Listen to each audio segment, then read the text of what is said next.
ਦਸਤਾਵੇਜ਼ ਮੈਗਜ਼ੀਨ ਦੇਖ ਰਹੇ ਮੈਂ ਸਾਰੇ ਦਰਸ਼ਕਾਂ ਦਾ ਸਵਾਗਤ ਕਰਦੀ ਹਾਂ। ਮੈਂ ਹਾਂ ਹਰਸਿਮਰਨ ਕੌਰ ਅਤੇ ਮੇਰੇ ਨਾਲ ਹਨ ਰਾਜਵੀਰ ਸਿੰਘ ਅਤੇ ਅੱਜ ਅਸੀਂ ਦੋਵੇਂ ਡਾਕਟਰ ਸਰਗੀ ਦੇ ਘਰ ਬੈਠੇ ਹੋਏ ਹਾਂ। ਜਿੱਦਾਂ ਕਿ ਅਸੀਂ ਜਾਣਦੇ ਹਾਂ ਕਿ ਡਾਕਟਰ ਸਰਗੀ ਕਹਾਣੀਕਾਰ ਨੇ ਤੇ ਉਹ ਸਾਡੇ ਪ੍ਰਸਿੱਧ ਕਹਾਣੀਕਾਰ ਦਲਬੀਰ ਚੇਤਰ ਹੋਰਾਂ ਦੇ ਬੇਟੀ ਨੇ ਤੇ ਉਹ ਕਹਿੰਦੇ ਹਨ ਕਿ ਕਹਾਣੀ ਉਹਨਾਂ ਨੂੰ ਵਿਰਸੇ 'ਚ ਮਿਲੀ ਹੈ। ਡਾਕਟਰ ਸਰਗੀ ਕਹਾਣੀ ਨੂੰ ਆਪਣੇ ਖੂਨ ਵਿੱਚ ਰਚੀ ਹੋਈ ਮਹਿਸੂਸ ਕਰਦੇ ਨੇ। ਪਿਛਲੇ ਹੀ ਦਿਨੀ ਉਹਨਾਂ ਦੀ ਪਹਿਲੀ ਕਿਤਾਬ ਆਪਣੇ ਮਰਸੀਏ ਨੂੰ ਢਾਹਾ ਇਨਾਮ ਮਿਲਿਆ ਤਾਂ ਉਹਨਾਂ ਦੇ ਨਾਮ ਦੀ ਚਰਚਾ ਸਾਹਿਤਿਕ ਹਲਕਿਆਂ 'ਚ ਛਿੜ ਗਈ। ਤੇ ਆਓ ਆਪਾਂ ਗੱਲਾਂ ਕਰਦੇ ਹਾਂ ਡਾਕਟਰ ਸਰਗੀ ਦੇ ਨਾਲ, ਉਹਨਾਂ ਦੇ ਜੀਵਨ ਬਾਰੇ, ਉਹਨਾਂ ਦੀ ਰਚਨਾ ਬਾਰੇ। ਡਾਕਟਰ ਸਰਗੀ, ਤੁਸੀਂ ਕਹਿੰਦੇ ਹੋ ਕਿ ਕਹਾਣੀ ਮੇਰੇ ਖੂਨ ਵਿੱਚ ਰਚੀ ਹੋਈ ਹੈ, ਅਜਿਹਾ ਕਿਉਂ? ਕਹਾਣੀ ਮੈਨੂੰ ਵਿਰਸੇ 'ਚੋਂ ਮਿਲੀ। ਜਿਵੇਂ ਕਿ ਤੁਸੀਂ ਕਿਹਾ ਹੈ ਕਿ ਦਲਬੀਰ ਚੇਤਨ ਮੇਰੇ ਬਾਪ ਸੀਗੇ ਅਤੇ ਜਦੋਂ ਤੁਸੀਂ ਖੂਨ 'ਚ ਰਚੀ ਦੀ ਗੱਲ ਕੀਤੀ ਹੈ ਤਾਂ ਉਹ ਮੈਂ ਸਮਝਦੀ ਹਾਂ ਕਿ ਤੁਹਾਡਾ ਬੱਚੇ ਦਾ ਇੱਕ ਨਰਚਰ ਹੁੰਦਾ ਹੈ, ਪਾਲਣ ਪੋਸ਼ਣ ਹੁੰਦਾ ਹੈ। ਔਰ ਜੋ ਵੀ ਬੱਚਾ ਜਿਹੜਾ ਹੈ ਜਦੋਂ ਉਹਦੀਆਂ ਮੈਮਰੀ ਦੇ ਵਿੱਚ ਇੱਕ ਫਿੱਟ ਹੋ ਜਾਂਦਾ ਹੈਗੀਆਂ ਗੱਲਾਂ, ਤਾਂ ਮੈਂ ਜੇ ਆਪਣੇ ਬੀਤੇ ਵੱਲ ਵੇਖਾਂ ਤਾਂ ਮੇਰੀ ਬਚਪਨ ਦੀ ਅਮੀਰੀ ਜਿਹੜੀ ਸੀਗੀ ਉਹ ਬਾਕੀ ਬੱਚਿਆਂ ਵਰਗੀ ਵੀ ਸੀਗੀ ਤਾਂ ਉਹਨਾਂ ਨਾਲੋਂ ਵੱਖਰੀ ਵੀ ਸੀ। ਮੇਰੇ ਕੋਲ ਦਾਦੀ ਮਾਂ ਦੀਆਂ ਬਾਤਾਂ ਵੀ ਸੀਗੀਆਂ ਅਤੇ ਘਰ 'ਚ ਬਹੁਤ ਵੱਡੀ ਲਾਇਬ੍ਰੇਰੀ ਸੀ ਔਰ ਉਹ ਕਿਤਾਬਾਂ ਵਿੱਚ ਸੀਗੀਆਂ। ਮਨ ਜਿਹੜਾ ਹੈ ਉਹ ਕਿਤਾਬਾਂ ਉਹਨਾਂ ਦੀ ਸਮਝ ਤਾਂ ਨਹੀਂ ਸੀ, ਪਰ ਕਿਤਾਬਾਂ ਦੀ ਦੁਨੀਆ ਨਿਸ਼ਚੇ ਹੀ ਮੈਨੂੰ, ਜਿਹੜੇ ਸਾਡੇ ਘਰ ਉਸ ਸਮੇਂ ਸਾਹਿਤਕਾਰ ਆਉਂਦੇ ਸੀ, ਉਹਨਾਂ ਦੀਆਂ ਗੱਲਾਂ ਉਸ ਸਮੇਂ ਤਾਂ ਆਲੇ ਭੋਲੇ ਬਚਪਨ ਨੂੰ ਕਿੱਥੇ ਕੋਈ ਬਹੁਤਾ ਸਮਝ ਲੱਗਦੀ ਹੋਣੀ ਹੈ, ਪਰ ਉਹਨਾਂ ਦੀਆਂ ਗੱਲਾਂ ਜਦੋਂ ਥੋੜ੍ਹੀ ਜਿਹੀ ਹੋਸ਼ ਸੰਭਾਲੀ ਤਾਂ ਥੋੜ੍ਹੀਆਂ ਡਿਫਰੈਂਟ ਲੱਗਦੀਆਂ ਸੀ। ਔਰ ਉਹ ਕਿਤਾਬਾਂ ਦੀ ਦੁਨੀਆ ਤਾਂ ਜਾਂ ਮੈਂ ਵੇਖਦੀ ਸੀ ਕਿ ਮੇਰੇ ਫਾਦਰ ਹੁਣੀ ਲੰਬੀਆਂ ਸਾਹਿਤਕ ਗੋਸ਼ਟੀਆਂ ਆਪਣੇ ਘਰ ਦੇ ਵਿੱਚ ਕਰਦੇ ਸੀਗੇ ਔਰ ਦੀਵਾ ਬਲੇ ਸਾਰੀ ਰਾਤ, ਇਸ ਤਰ੍ਹਾਂ ਦੀਆਂ ਗੋਸ਼ਟੀਆਂ ਜਿਹੜੀਆਂ ਸੀ ਸਾਡੇ ਘਰ ਦੇ ਵਿੱਚ ਹੁੰਦੀਆਂ ਸੀਗੀਆਂ। ਤਾਂ ਉਹਦੇ ਵਿੱਚ ਅਸੀਂ ਸਾਰੇ ਭੈਣ ਭਰਾਵਾਂ ਨੂੰ, ਜਿਵੇਂ ਮੈਂ ਕਿਹਾ ਨਾ ਮੇਰੀ ਅਮੀਰੀ, ਬਚਪਨ ਦੀ ਅਮੀਰੀ ਵੱਖਰੀ ਸੀ। ਉਹ ਵੱਖਰੀ ਕਿਵੇਂ ਸੀਗੀ ਕਿ ਉਹ ਸਾਰੇ ਭੈਣ ਭਰਾਵਾਂ ਨੂੰ ਕੰਮ ਵੰਡ ਦਿੱਤੇ ਜਾਂਦੇ ਸੀਗੇ ਵੀ ਬਬਲਵੰਤ ਹੁਣੀ ਪੋਸਟਰ ਬਣਾਉਂਦੇ ਹੁੰਦੇ ਸੀ ਜਾਂ ਹੋਰ ਇਸ ਤਰ੍ਹਾਂ ਦੇ ਕਈ ਕੰਮ, ਅਸੀਂ ਨਾਲ ਨਿੱਕੇ ਕੰਮ ਕਰਕੇ ਖੁਸ਼ ਹੁੰਦੇ ਸੀਗੇ। ਤਾਂ ਇਸੇ ਤਰ੍ਹਾਂ ਜਦੋਂ ਮੇਰੇ ਫਾਦਰ ਹੁਣਾਂ ਦੀ ਕੋਈ ਵੀ ਕਿਤਾਬ ਘਰ ਆਉਣੀ ਤਾਂ ਤੇਲ ਚੋਇਆ ਜਾਂਦਾ ਸੀਗਾ ਸ਼ਗਨਾਂ ਦਾ ਔਰ ਉਸ ਨੂੰ ਅਸੀਂ ਜਿਵੇਂ ਕਿਸੇ ਪ੍ਰਾਹੁਣੇ ਦੇ ਆਉਣ 'ਤੇ ਖੁਸ਼ੀ ਮਨਾਈ ਜਾਂਦੀ ਔਰ ਉਸ ਤਰ੍ਹਾਂ ਦੀ ਖੁਸ਼ੀ ਹੁੰਦੀ ਸੀਗੀ। ਤਾਂ ਆਮ ਬੱਚਿਆਂ ਕੋਲ ਇਸ ਤਰ੍ਹਾਂ ਦਾ ਇਹ ਵਾਲਾ ਜਿਹੜਾ ਹੈਗਾ ਆ, ਇਸ ਤਰ੍ਹਾਂ ਦੇ ਜਿਹੜੇ ਦ੍ਰਿਸ਼ ਹੈ ਬਚਪਨ ਦੇ, ਉਹ ਨਹੀਂ ਹੋਣਗੇ। ਉਹ ਕਿਉਂ ਸੀਗੇ? ਕਿਉਂਕਿ ਮੇਰੇ ਫਾਦਰ ਜਿਹੜੇ ਸੀ ਉਹ ਲਿਖਦੇ ਸੀਗੇ ਔਰ ਤੇਲ ਚੋ ਕੇ ਬਕਾਇਦਾ ਉਸ ਕਿਤਾਬ ਨੂੰ ਲੰਘਾਇਆ ਜਾਂਦਾ ਸੀਗਾ ਘਰੇ। ਅਤੇ ਜਦੋਂ ਮੇਰੇ ਫਾਦਰ ਹੁਣ ਆਦਿਕਾ ਪ੍ਰਕਾਸ਼ਨ ਵੀ ਖੋਲ੍ਹੀ ਉੱਥੇ, ਤਾਂ ਉਹ ਅਜੇ ਵੀ ਉਹ ਆਦਿਕਾ ਪ੍ਰਕਾਸ਼ਨ ਤੋਂ ਜਿਹੜੀਆਂ ਕਿਤਾਬਾਂ ਉਹਨਾਂ ਦੇ, ਮੇਰੇ ਪਿੰਡ ਦਾ ਨਾਮ ਹੈ ਤਾਰਾਗੜ੍ਹ, ਪਿੰਡ ਹੈ ਮੇਰਾ ਤਲਾਵਾਂ ਅੰਮ੍ਰਿਤਸਰ ਦੇ ਕੋਲ। ਤਾਂ ਉਦੋਂ ਵੇਖੋ ਸਾਨੂੰ ਕਿਤਾਬਾਂ ਦੀ ਖੇਡ ਰਾਹੀਂ ਸਾਡਾ ਬਚਪਨ ਜਿਹੜਾ ਸੀ ਲੰਘਦਾ ਸੀ। ਜਿਵੇਂ ਮਿਸਾਲ ਦੇ ਤੌਰ 'ਤੇ ਮੇਰੇ ਫਾਦਰ ਨੇ ਕਹਿਣਾ ਇਹ ਕਿਹੜੀ ਕਿਤਾਬ ਹੈ, ਤਾਂ ਉਸ ਸਮੇਂ ਜਿਹੜੀਆਂ ਵੀ ਕਿਤਾਬਾਂ ਛਪੀਆਂ ਹੁੰਦੀਆਂ ਸੀ ਕਹਿਣਾ ਅਸੀਂ ਰਿਸ਼ਤਿਆਂ ਦੇ ਆਰ ਪਾਰ। ਤਾਂ ਫਿਰ ਕਿਰਪਾਲ ਕਜ਼ਾਕ ਹੋਰਾਂ ਦੀ ਕਿਤਾਬ ਛਪੀ ਸੀ, ਉਹਨਾਂ ਕਹਿਣਾ ਕਿ ਸੂਰਜਮੁਖੀ ਪੁੱਛਦੇ ਨੇ, ਉਹਨਾਂ ਦੀ ਕਿਤਾਬ ਦਾ ਨਾਂ ਸੀ। ਅਸੀਂ ਕਹਿਣਾ ਅਸੀਂ ਜਵਾਬ ਦਿੰਦੇ ਹਾਂ। ਉਹਨਾਂ ਕਹਿਣਾ ਤੁਸੀਂ ਕਿੱਥੇ ਰਹਿੰਦੇ ਹੋ? ਜਸਬੀਰ ਭੁੱਲਰ ਹੋਰਾਂ ਦੀ ਕਿਤਾਬ ਸੀਗਾ ਪਨਾਹਗੀਰ, ਤਾਂ ਅਸੀਂ ਕਹਿਣਾ ਅਸੀਂ ਪਨਾਹਗੀਰ ਹਾਂ। ਮਤਲਬ ਇਸ ਤਰ੍ਹਾਂ ਦੀਆਂ ਕਿੰਨੀਆਂ ਹੀ ਮੈਮਰੀਜ਼ ਪਈਆਂ ਹੁੰਦੀਆਂ ਆ ਤੁਹਾਡੇ ਕੋਲ ਕਿ ਉਹ ਲੋਕ ਜਿਹੜੇ ਸੀਗੇ, ਜਿਹੜੇ ਵੀ ਘਰਾਂ 'ਚ ਆਉਂਦੇ ਸੀਗੇ, ਲੇਖਕ ਸੀਗੇ ਔਰ ਉਹ ਹੈ ਤਾਂ ਇਨਸਾਨ ਸੀ ਪਰ ਫਿਰ ਵੀ ਇਨਸਾਨਾਂ ਨਾਲੋਂ ਵੱਖਰੇ ਲੱਗਦੇ ਸੀਗੇ। ਔਰ ਉਸ ਤਰੀਕੇ ਦੇ ਨਾਲ ਜਿਹਨੂੰ ਆਪਾਂ ਖੂਨ 'ਚ ਰਚੀ ਕਹਿੰਦੇ ਹਾਂ, ਜਦੋਂ ਬੱਚੇ ਨੂੰ ਇਸ ਤਰ੍ਹਾਂ ਦਾ ਨਰਚਰ ਮਿਲਦਾ ਹੈਗਾ ਆ ਤਾਂ ਉਹ ਕਿਤੇ ਨਾ ਕਿਤੇ ਜਿਹੜਾ ਹੈ ਉਹ ਗਹਿਰਾ ਪ੍ਰਭਾਵ ਦਿੰਦਾ ਹੈ ਔਰ ਉਹ ਮੇਰੀ ਲੇਖਣੀ ਦੇ ਵਿੱਚ ਹੈਗਾ। ਡਾਕਟਰ ਸਾਹਿਬ, ਜਿਵੇਂ ਤੁਸੀਂ ਸਾਨੂੰ ਦੱਸਿਆ ਕਿ ਤੁਹਾਡਾ ਬਚਪਨ ਲੇਖਕਾਂ ਦੇ ਵਿੱਚ ਕਿਤਾਬਾਂ ਦੇ ਨਾਲ ਗੁਜ਼ਰਿਆ, ਤਾਂ ਤੁਹਾਡੇ ਮਨ ਵਿੱਚ ਕਦੋਂ ਅਹਿਸਾਸ ਹੋਇਆ ਕਿ ਤੁਸੀਂ ਕਹਾਣੀਕਾਰ ਬਣ ਸਕਦੇ ਹੋ? ਕਿਉਂਕਿ ਕਹਾਣੀਕਾਰ ਹੁੰਦਾ ਹੈ ਜੋ ਆਮ ਲੋਕਾਂ ਤੋਂ ਹਟ ਕੇ ਸੋਚਦਾ ਹੈ, ਤਾਂ ਤੁਹਾਡੀ ਸੋਚ ਵਿੱਚ ਇਹ ਤਬਦੀਲੀ ਕਦੋਂ ਆਈ? ਜਿਹੜਾ ਵੇਖੋ ਫਰਾਇਡ ਕਹਿੰਦਾ ਹੈ ਕਿ ਕਹਾਣੀਕਾਰ, ਲੇਖਕ ਕੌਣ ਹੈ? ਜਿਹਦਾ ਅਵਚੇਤਨ ਜਿਹੜਾ ਹੈ ਉਹ ਜਿਹੜਾ ਹੈ ਕ੍ਰੀਏਟਿਵ ਹੁੰਦਾ ਹੈਗਾ। ਚਲੋ ਆਪਾਂ ਉਹਦੀ ਗੱਲ ਵੱਲ ਨਹੀਂ ਜਾਂਦੇ। ਤਾਂ ਮੈਂ ਇੱਕ ਮਹਿਸੂਸ ਇਹ ਕੀਤਾ ਕਿ ਜਿਵੇਂ ਤੁਸੀਂ ਮੈਨੂੰ ਪੁੱਛਿਆ ਆ ਕਿ ਤੁਹਾਨੂੰ ਕਦੋਂ ਲੱਗਾ ਕਿ ਤੁਹਾਡੇ ਅੰਦਰ ਕਹਾਣੀਕਾਰ ਬਣਨ ਦੀਆਂ ਜਾਂ ਲੇਖਕ ਬਣਨ ਦੀਆਂ ਜਿਹੜੀਆਂ ਉਹ ਸਮਰੱਥਾ ਮੌਜੂਦ ਹੈਗੀਆਂ।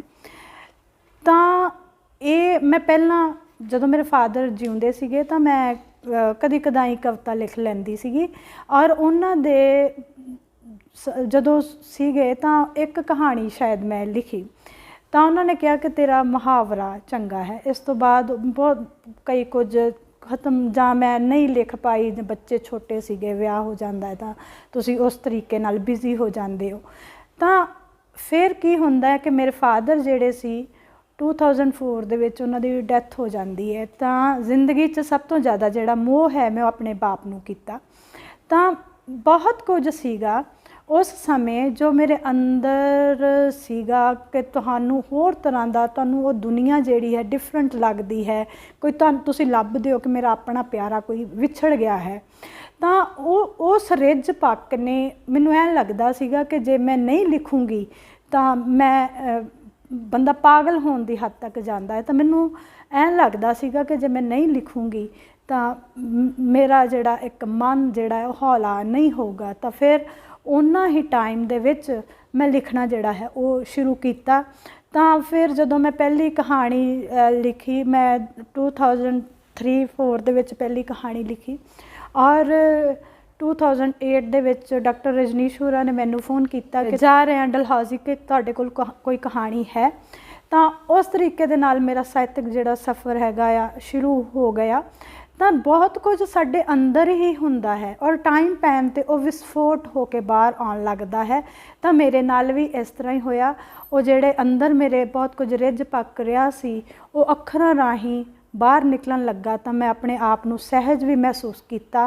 ਅਤੇ ਫਿਰ ਮੈਨੂੰ ਇੱਕ ਇਹ ਵੀ ਲੱਗਾ ਕਿ ਇਹਦੇ ਨਾਲ ਮੇਰੇ ਫਾਦਰ ਦਾ ਨਾਮ ਵੀ ਟਰੈਵਲ ਹੋ ਰਿਹਾ ਹੈ। ਜਦੋਂ ਵੀ ਕਿਧਰੇ ਕੋਈ ਕਹਾਣੀ ਛਪਦੀ ਤਾਂ ਉਹ ਕਹਿੰਦੇ ਕਿ ਦਲਬੀਰ ਚੇਤਨ ਦੀ ਧੀ ਹੈ। ਤਾਂ ਇਹ ਜਿਹੜੀ ਸਾਊਂਡ ਸੀਗੀ ਮੈਨੂੰ ਹੋਰ ਜੀਣ ਜੋਗਾ ਜਿਹੜਾ ਕਰਦੀ ਸੀ। ਤਾਂ ਮੈਨੂੰ ਐਂ ਲੱਗਦਾ ਸੀ ਕਿ ਸਾਡੇ ਪੁਰਖੇ ਕਿਤੇ ਵੀ ਨਹੀਂ ਜਾਂਦੇ, ਉਹ ਹਮੇਸ਼ਾ ਸਾਡੇ ਨਾਲ ਹੀ ਰਹਿੰਦੇ ਹਨ। ਡਾਕਟਰ ਸਰਕੀ, ਤੁਹਾਡੀ ਪਹਿਲੀ ਕਿਤਾਬ ਹੁਣ ਆ ਕੇ ਛਪੀ। ਤੁਹਾਡੀ ਪਹਿਲੀ ਕਿਤਾਬ ਨੂੰ ਛਪਣ ਦੇ ਵਿੱਚ ਇੰਨਾ ਸਮਾਂ ਕਿੱਦਾਂ ਲੱਗ ਗਿਆ? ਜਿਵੇਂ ਮੈਂ ਤੁਹਾਡੇ ਨਾਲ ਪਹਿਲਾਂ ਵੀ ਗੱਲ ਕੀਤੀ ਹੈਗੀ ਹੈ ਕਿ ਇੱਕ ਜਿਹੜੀ ਔਰਤ ਹੈ ਉਹਨੇ ਆਪਣਾ ਘਰ ਵੀ ਚਲਾਉਣਾ ਹੈ, ਉਹਨੇ ਲਿਖਣਾ ਵੀ ਹੈ, ਉਹਦੀਆਂ ਹੋਰ ਜ਼ਿੰਮੇਵਾਰੀਆਂ ਵੀ ਹਨ, ਆਪਣੇ ਬੱਚਿਆਂ ਲਈ ਵੀ ਜ਼ਿੰਮੇਵਾਰੀਆਂ ਹਨ, ਆਪਣੇ ਘਰ ਲਈ ਵੀ ਜ਼ਿੰਮੇਵਾਰੀਆਂ ਹਨ, ਆਪਣੇ ਘਰ ਵਾਲੇ ਪ੍ਰਤੀ ਵੀ ਜ਼ਿੰਮੇਵਾਰੀਆਂ ਹਨ। ਤਾਂ ਇਹ ਸਾਰਾ ਕੁਝ ਜਿਹੜਾ ਹੈ ਇੱਕ ਔਰਤ ਜਦੋਂ ਨਾਲ ਲੈ ਕੇ ਤੁਰਦੀ ਹੈ ਤਾਂ ਉਹ ਦੇਰ ਕਰਦੀ ਨਹੀਂ, ਦੇਰ ਹੋ ਜਾਂਦੀ ਹੈ ਨਾ। ਅਤੇ ਮੇਰੇ ਨਾਲ ਵੀ ਇੰਝ ਹੀ ਹੋਇਆ। ਅਤੇ ਮੈਂ ਲਿਖਣ ਦੇ ਵਿੱਚ ਥੋੜ੍ਹੀ ਜਿਹੀ ਸਲੋ ਵੀ ਹੈਗੀ ਹੈ ਕਿ ਜੇ ਮੇਰੀ 1 ਸਾਲ ਦੇ ਵਿੱਚ ਇੱਕ ਕਹਾਣੀ ਛਪ ਜਾਂਦੀ ਹੈ ਤਾਂ ਮੈਂ ਕਹਿੰਦੀ ਹਾਂ ਕਿ ਬਹੁਤ ਬੱਲੇ ਬੱਲੇ ਹੋ ਗਈ ਹੁਣ ਤਾਂ ਬਿਲਕੁਲ ਠੀਕ। ਬੱਲੇ ਬੱਲੇ ਮੀਨਸ ਕਿ ਆਪਣੇ ਆਪ ਨੂੰ ਮੈਂ ਕੰਸੋਲ ਕਰ ਲੈਂਦੀ ਹਾਂ ਕਿ ਇੱਕ ਸਾਲ ਦੇ ਵਿੱਚ ਇੱਕ ਹੀ ਕਹਾਣੀ ਜਿਹੜੀ ਹੈ ਉਹ ਛਪ ਗਈ ਹੈ ਤਾਂ ਬਹੁਤ ਵਧੀਆ ਹੈ। ਔਰ ਜ਼ਿਆਦਾ ਛਪਣ ਨਾਲੋਂ ਮੈਨੂੰ ਐਂ ਲੱਗਦਾ ਹੁੰਦਾ ਆ ਥੋੜ੍ਹਾ ਛਪੋ ਪਰ ਜ਼ਿਆਦਾ ਉਹ ਜਿਹੜਾ ਛਪਿਆ ਆ ਉਹ ਲੋਕਾਂ ਤੱਕ ਕੁਆਂਟਿਟੀ ਨਾਲੋਂ ਕੁਆਲਿਟੀ ਜਿਹੜੀ ਹੈ ਉਹ ਦਈਏ। ਅਤੇ ਕਈ ਵਾਰੀ ਮੇਰਾ ਥੋੜ੍ਹਾ ਜਿਹਾ ਇਹ ਮੰਨਣਾ ਹੈਗਾ ਆ। ਤਾਂ ਉਸ ਕਰਕੇ ਵੀ ਮੈਂ ਦੇਰ ਕਰਦੀ ਨਹੀਂ, ਦੇਰ ਹੋ ਜਾਂਦੀ ਹੈ। ਹਾਂਜੀ ਬਿਲਕੁਲ ਡਾਕਟਰ ਸਾਹਿਬ, ਕਿ ਜਿਵੇਂ ਤੁਸੀਂ ਹੁਣੇ ਗੱਲ ਕੀਤੀ ਆ ਕਿ ਤੁਸੀਂ ਕੁਆਂਟਿਟੀ ਨਾਲੋਂ ਕੁਆਲਿਟੀ 'ਤੇ ਗੱਲ ਕਰਦੇ ਆ, ਤਾਂ ਇਹ ਤੁਹਾਡੇ ਜੀਵਨ ਵਿੱਚ ਵੀ ਕਿਤੇ ਮਹੱਤਤਾ ਰੱਖਦੀ ਕਿ ਤੁਹਾਨੂੰ ਪਹਿਲੀ ਕਿਤਾਬ ਦੇ ਨਾਲ ਹੀ ਤੁਹਾਨੂੰ ਢਾਹਾਂ ਇਨਾਮ ਮਿਲਿਆ। ਤਾਂ ਇਸ ਬਾਰੇ ਤੁਸੀਂ ਕੀ ਕਹਿਣਾ ਚਾਹੋਗੇ? ਹਾਂਜੀ, ਮੈਂ ਇਹ ਗੱਲ ਤਾਂ ਮਹਿਸੂਸ ਕਰਦੀ ਹਾਂ ਕਿ ਜੋ ਵੀ ਤੁਸੀਂ ਲਿਖੋ ਉਹ ਜਿਹੜਾ ਕਮਿਊਨੀਕੇਟ ਜਿਹੜਾ ਹੈ ਚੰਗੇ ਤਰੀਕੇ ਨਾਲ ਹੋਵੇ ਤਾਂ ਪਾਠਕ ਜਿਹੜੇ ਆ ਤੁਹਾਨੂੰ ਤੁਹਾਡੀਆਂ ਕਹਾਣੀਆਂ ਨੂੰ ਪਿਆਰ ਦਿੰਦੇ ਆ।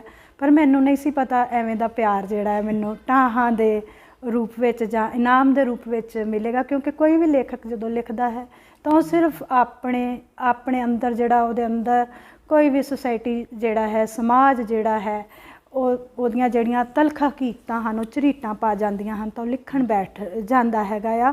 ਤਾਂ ਉਹ ਮੈਨੂੰ ਚੰਗਾ ਲੱਗਾ ਕਿ ਇਨਾਮਾਂ ਲਈ ਤਾਂ ਆਪਾਂ ਲਿਖਦੇ ਨਹੀਂ ਆ, ਪਰ ਫਿਰ ਵੀ ਜਦੋਂ ਇਨਾਮ ਅਗਲਵਾਂਢੀ ਹੋ ਕੇ ਮਿਲਦੇ ਹਨ ਤਾਂ ਤੁਹਾਨੂੰ ਬਹੁਤ ਚੰਗਾ ਲੱਗਦਾ ਹੈ। ਅਤੇ ਮੈਨੂੰ ਵੀ ਇਹ ਢਾਹਾਂ ਇਨਾਮ ਮਿਲਣ ਦਾ ਇਸ ਤਰੀਕੇ ਦੇ ਨਾਲ ਮੈਨੂੰ ਬਹੁਤ ਚੰਗਾ ਵੀ ਲੱਗਿਆ ਆ।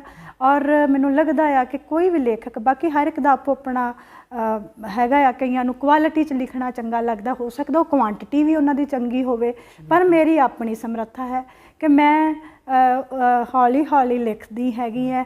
ਔਰ ਮੈਨੂੰ ਹਮੇਸ਼ਾ ਲੱਗਦਾ ਆ ਕਿ ਮੈਂ ਪਤਾ ਨਹੀਂ, ਤੁਸੀਂ ਹੁਣ ਵੀ ਮੈਂ ਇੱਕ ਕਹਾਣੀ ਲਿਖਣੀ ਪਾਈ ਹੋਈ ਹੈ ਤਾਂ ਉਹਦੇ ਪਤਾ ਨਹੀਂ ਕਿੰਨੇ ਕਿੰਨੇ ਪੇਜ ਜਿਹੜੇ ਆ ਮੈਂ ਭਰ ਦਿੰਦੀ ਹੈ, ਫਿਰ ਉਹ ਮੈਂ ਕੱਟ ਵੱਢ ਕਰਦੀ ਰਹਿੰਦੀ ਹਾਂ ਕਿ ਜਦੋਂ ਤੱਕ ਮੈਂ ਆਪਣੇ ਆਪ ਨੂੰ ਮੈਨੂੰ ਤਸੱਲੀ ਨਹੀਂ ਹੁੰਦੀ ਤਾਂ ਉਦੋਂ ਤੱਕ ਮੈਂ ਉਹ ਕਿਤਾਬ ਕਹਾਣੀ ਜਿਹੜੀ ਹੈ ਉਹ ਦਿੰਦੀ ਨਹੀਂ ਆ ਕਿਸੇ ਨੂੰ ਛਪਣ ਦੀ। ਜਦੋਂ ਤਸੱਲੀ ਹੋ ਜਾਂਦੀ ਹੈ ਤਾਂ ਮੈਨੂੰ ਲੱਗਦਾ ਆ ਕਿ ਹਾਂ ਹੁਣ ਗੱਲ ਬਣ ਗਈ ਹੈ, ਮੇਰੀ ਆਪਣੀ ਤਸੱਲੀ ਹੈਗੀ। ਅਤੇ ਜੇ ਉਹ ਗੱਲ ਬਣੀ, ਗੱਲ ਲੋਕ ਵੀ ਉਹਨਾਂ ਦਾ ਤੁਹਾਨੂੰ ਫੋਨ ਕਰਦੇ ਆ, ਤੁਹਾਨੂੰ ਮੈਸੇਜ ਕਰਦੇ ਆ, ਤਾਂ ਫਿਰ ਮੈਨੂੰ ਲੱਗਦਾ ਹੈ ਕਿ ਵਾਕਈ ਗੱਲ ਬਣ ਗਈ ਹੈ। ਡਾਕਟਰ ਸਾਹਿਬ, ਜਿਵੇਂ ਤੁਸੀਂ ਸਾਨੂੰ ਹੁਣੇ ਦੱਸਿਆ ਕਿ ਤੁਹਾਨੂੰ ਕਹਾਣੀਆਂ ਬਣਾਉਂਦੇ ਨਾ ਕਈ ਵਾਰੀ ਕਾਫੀ ਸਾਰਾ ਸਮਾਂ ਲੱਗ ਜਾਂਦਾ ਹੈ, ਤਾਂ ਤੁਸੀਂ ਆਪਣੀ ਥੋਟ ਪ੍ਰੋਸੈਸ ਬਾਰੇ ਦੱਸੋ ਕਿ ਤੁਹਾਨੂੰ ਕਹਾਣੀਆਂ ਕਿੱਦਾਂ ਸਿਰਜਦੇ ਹੋ? ਕਿਉਂਕਿ ਤੁਸੀਂ ਦੱਸਿਆ ਕਿ ਇੱਕ ਔਰਤ ਹੋਣ ਦੇ ਨਾਤੇ ਤੁਹਾਨੂੰ ਘਰ ਵੀ ਸੰਭਾਲਣਾ ਪੈਂਦਾ ਹੈ, ਤੁਹਾਡੇ ਹਸਬੈਂਡ ਦੇ ਪ੍ਰਤੀ ਵੀ ਤੁਹਾਡੀਆਂ ਰਿਸਪੌਂਸਿਬਿਲਿਟੀਜ਼ ਨੇ, ਤਾਂ ਇਹ ਰੁਝੇਵੇਂ ਭਰੀ ਜ਼ਿੰਦਗੀ ਵਿੱਚੋਂ ਤੁਹਾਨੂੰ ਕਹਾਣੀਆਂ ਕਿੱਦਾਂ ਸੁਝਦੀਆਂ ਹਨ? ਕਿਉਂਕਿ ਕਹਾਣੀ ਲਿਖਣਾ ਕੋਈ ਆਮ ਗੱਲ ਨਹੀਂ। ਆਈ ਥਿੰਕ ਕਿਸੇ ਆਮ ਲੋਕਾਂ ਤੋਂ ਹਟ ਕੇ ਕਹਾਣੀਕਾਰ ਸੋਚਦਾ ਹੈ, ਤਾਂ ਇਹ ਤੁਹਾਨੂੰ ਕਿੱਦਾਂ ਸੁਝਦੀਆਂ ਹਨ ਕਹਾਣੀਆਂ? ਰਾਜਵੀਰ ਜੀ, ਬੜਾ ਵਧੀਆ ਸਵਾਲ ਤੁਸੀਂ ਕੀਤਾ ਹੈਗਾ ਆ ਕਿ ਇਹ ਜਿਹੜਾ ਥਾਟ ਪ੍ਰੋਸੈਸ ਹੈ, ਜਿਹੜੀ ਸਿਰਜਣ ਪ੍ਰਕਿਰਿਆ ਹੈ ਕਿ ਕਹਾਣੀਆਂ ਦਾ ਸੁਝਦੀਆਂ ਕਿਵੇਂ ਹਨ। ਕਹਾਣੀਆਂ ਨਾ ਦੋ ਤਰੀਕੇ ਨਾਲ ਔੜਦੀਆਂ ਹਨ, ਤੁਹਾਨੂੰ ਸੁਝਦੀਆਂ ਹਨ। ਕੋਈ ਕਹਾਣੀਆਂ ਤੁਹਾਨੂੰ ਫੁੱਲ ਫਲੈਜ ਮਿਲ ਜਾਂਦੀਆਂ ਕਿ ਉਹਨਾਂ ਦਾ ਪਲਾਟ ਮਿਲ ਜਾਂਦਾ ਹੈਗਾ ਤੁਹਾਨੂੰ, ਔਰ ਕੋਈ ਕਹਾਣੀਆਂ ਇੱਕ ਨਿੱਕੀ ਜਿਹੀ ਗੱਲ ਜਿਹੜੀ ਹੈ, ਜਿਵੇਂ ਮੇਰੀ ਕੁੜੀਆਂ ਕਹਾਣੀ ਹੈ, ਉਹ ਮੈਂ ਸਿਰਫ ਬੋਲੀ ਸੁਣੀ ਸੀਗੀ। 7 ਦੇ ਬਚਨ ਵਿੱਚ ਪੁੜੀਆਂ, ਅਸੀਂ ਤੈਨੂੰ ਨਹੀਂ ਉਹ ਰੱਖਣਾ ਤੇਰੀ ਨਾੜ ਨਾੜ ਵਿੱਚ ਕੁੜੀਆਂ, ਤਾਂ ਉਸ ਬੋਲੀ ਨੇ ਮੇਰੇ ਕੋਲ ਸਾਰੀ ਕਹਾਣੀ ਲਿਖਵਾ ਦਿੱਤੀ। ਇਸੇ ਤਰ੍ਹਾਂ ਹਾਲੀਡੇ ਵਾਈਫ ਬਹੁਤ ਚਰਚਾ ਦੇ ਵਿੱਚ ਰਹੀ ਉਹ ਕਹਾਣੀ, ਤਾਂ ਉਹ ਕਹਾਣੀ ਤੁਸੀਂ ਵੇਖੋ ਕਿਵੇਂ ਸੁੱਝਦੀ ਹੈ। ਜਿਹੜੀ ਤੁਸੀਂ ਗੱਲ ਕੀਤੀ ਹੈ ਕਿ ਪੰਜਾਬੀ ਟ੍ਰਿਬਿਊਨ ਦੇ ਵਿੱਚ, ਦਾ ਟ੍ਰਿਬਿਊਨ ਦੇ ਵਿੱਚ ਇੱਕ ਸ਼ਬਦ ਹੈ ਐਡੀਟੋਰੀਅਲ ਕਿ ਖਬਰ ਛਪਦੀ ਹੈ ਕਿ ਹਾਲੀਡੇਜ਼ ਵਾਈਫ ਜਿਹੜੀਆਂ ਮੈਟ ਵਿਦ ਰਾਮੂ ਵਾਲੀਆ ਹਨ, ਤਾਂ ਉਹਦੇ ਵਿੱਚ ਮੈਂ ਵੇਖਿਆ ਇੱਕਦਮ ਉਹ ਹੋਰ ਤਾਂ ਮੈਨੂੰ ਸਾਰਾ ਕੁਝ ਹੀ ਭੁੱਲ ਗਿਆ। ਫਿਰ ਮੈਨੂੰ ਪਤਾ ਲੱਗਾ ਕਿ NRI ਲੋਕ ਜਿਹੜੇ ਆਪਣੀਆਂ ਵਹੁਟੀਆਂ ਨੂੰ ਇੱਥੇ ਛੱਡ ਜਾਂਦੇ ਹੈਗੇ ਹੈ, ਤਾਂ ਉਹਨਾਂ ਨੂੰ ਹੌਲੀਡੇ ਵਾਈਫ ਜਿਹੜਾ ਹੈ, ਔਰ ਸਿਰਫ ਉਹਨਾਂ ਨਾਲ ਜਦੋਂ ਉਹ ਆਉਂਦੇ ਹਨ ਆਪਣੇ ਇੱਥੇ ਛੁੱਟੀਆਂ ਕੱਟਣ, ਤਾਂ ਉਹ ਸਿਰਫ ਉਦੋਂ ਉਹਨਾਂ ਦੇ ਨਾਲ ਜਿਹੜਾ ਹੈ ਆਪਣਾ ਟਾਈਮ ਜਿਹੜਾ ਹੈ ਸਪੈਂਡ ਕਰਦੇ ਹਨ। ਤਾਂ ਉਹਦੇ ਵਿੱਚ ਉਸ ਚੀਜ਼ ਨੇ ਬੀਇੰਗ ਏ ਵੂਮੈਨ ਮੈਨੂੰ ਬੜੀ ਧੂਜੀ ਪਾਈ ਕਿ ਇੱਕ ਵਾਈਫ ਦੀ ਇਹ ਵੀ ਟਰਮ ਹੋ ਸਕਦੀ ਹੈ ਹੌਲੀਡੇ ਵਾਈਫ। ਤਾਂ ਇੱਕਦਮ ਪੈਰਲਰ ਮੈਂ ਫਿਰ ਉਹ ਹੌਲੀਡੇ ਵਾਈਫ ਲਿਖਣ ਲੱਗ ਪਈ। ਥੋੜ੍ਹਾ ਜਿਹਾ ਸਾਡੇ ਪਰਿਵਾਰ ਦੇ ਵਿੱਚ ਵੀ ਇਸ ਤਰ੍ਹਾਂ ਦੇ ਹੀ, ਮੇਰੀ ਨੇੜਿਓਂ ਭੈਣ ਦੇ ਨਾਲ ਵੀ ਇਸ ਤਰ੍ਹਾਂ ਦਾ ਵਾਕਿਆ ਥੋੜ੍ਹਾ ਜਿਹਾ ਵਾਪਰਿਆ ਸੀਗਾ, ਪੂਰਾ ਤਾਂ ਨਹੀਂ, ਪਰ ਉਹ ਉਸ ਤਰ੍ਹਾਂ ਦਾ ਸੰਤਾਪ ਵਿੱਚੋਂ ਲੰਘ ਰਹੀ ਸੀ। ਔਰ ਉਹਨੇ ਦਿਨੀ ਉਹ ਆ ਕੇ ਆਪਣੀਆਂ ਗੱਲਾਂ ਵੀ ਦੱਸ ਰਹੀ ਸੀਗੀ। ਸਾਡੇ ਸ਼ਰੀਕੇ ਦੇ ਵਿੱਚੋਂ ਸਾਡੀ ਭੈਣ ਲੱਗਦੀ ਹੈ ਉਹ, ਤਾਂ ਉਹ ਜਦੋਂ ਦੱਸ ਰਹੀ ਸੀ ਤਾਂ ਉਹ ਹੌਲੀਡੇ ਵਾਈਫ ਵਾਲੀ ਗੱਲ, ਤਾਂ ਇੱਕ ਉਹ ਵਾਲੀ ਗੱਲ, ਔਰ ਉਹ ਥੋੜ੍ਹਾ ਜਿਹਾ ਹੀ ਲੇਖਕ ਕੋਲ ਹੁੰਦਾ ਆ ਤਾਂ ਫਿਰ ਉਹ ਵੀਵ ਕਰਨਾ ਸ਼ੁਰੂ ਕਰ ਦਿੰਦਾ। ਜਿਵੇਂ ਮੈਂ ਪਹਿਲਾਂ ਵੀ ਕਿਹਾ ਕਿ ਲੇਖਕ ਉਹੀ ਹੈ ਜਿਹਦਾ ਅਵਚੇਤਨ ਜਿਹੜਾ ਹੈ ਉਹ ਕ੍ਰੀਏਟਿਵ ਹੁੰਦਾ ਹੈ, ਔਰ ਉਹ ਨਿੱਕੀ ਜਿਹੀ ਗੱਲ ਨੂੰ ਫੈਲਾਉਣ ਲੱਗ ਪੈਂਦਾ ਹੈ। ਉਹਨੂੰ ਉਸ ਦਰਦ ਨੂੰ, ਉਸ ਦੁੱਖ ਨੂੰ, ਹੌਲੀਡੇ ਵਾਈਫ ਮੈਂ ਬਹੁਤ, ਇਹ ਨਹੀਂ ਕਿ ਮੈਂ ਉਹਨਾਂ ਨਾਲ ਜਾ ਕੇ ਮਿਲੀ ਹਾਂ, ਉਹਨਾਂ ਦੇ ਦੁੱਖ ਨੂੰ ਲੇਖਕ ਜਿਹੜਾ ਹੈ ਆਪਣੇ ਪਿੰਡੇ 'ਤੇ ਹੰਢਾਉਣ ਲੱਗ ਪੈਂਦਾ ਹੈ। ਤਾਂ ਉਹ ਅਹਿਸਾਸਾਂ ਨੂੰ ਲੈ ਕੇ, ਜਿਵੇਂ ਰਾਜਵੀਰ ਹੋਰਾਂ ਨੇ ਵੀ ਕਿਹਾ ਕਿ ਕਹਾਣੀ ਲਿਖਣੀ ਐਡੀ ਸੌਖੀ ਨਹੀਂ ਹੁੰਦੀ, ਬਿਲਕੁਲ ਸੌਖੀ ਨਹੀਂ ਹੁੰਦੀ। ਤੁਹਾਨੂੰ ਉਸ ਚੀਜ਼ ਨੂੰ ਆਪਣੇ ਆਪ 'ਤੇ ਹੰਢਾਉਣਾ ਪੈਂਦਾ ਹੈ, ਤੁਹਾਨੂੰ ਉਹ ਸਥਿਤੀਆਂ ਸਿਰਜਣੀਆਂ ਪੈਂਦੀਆਂ ਹਨ।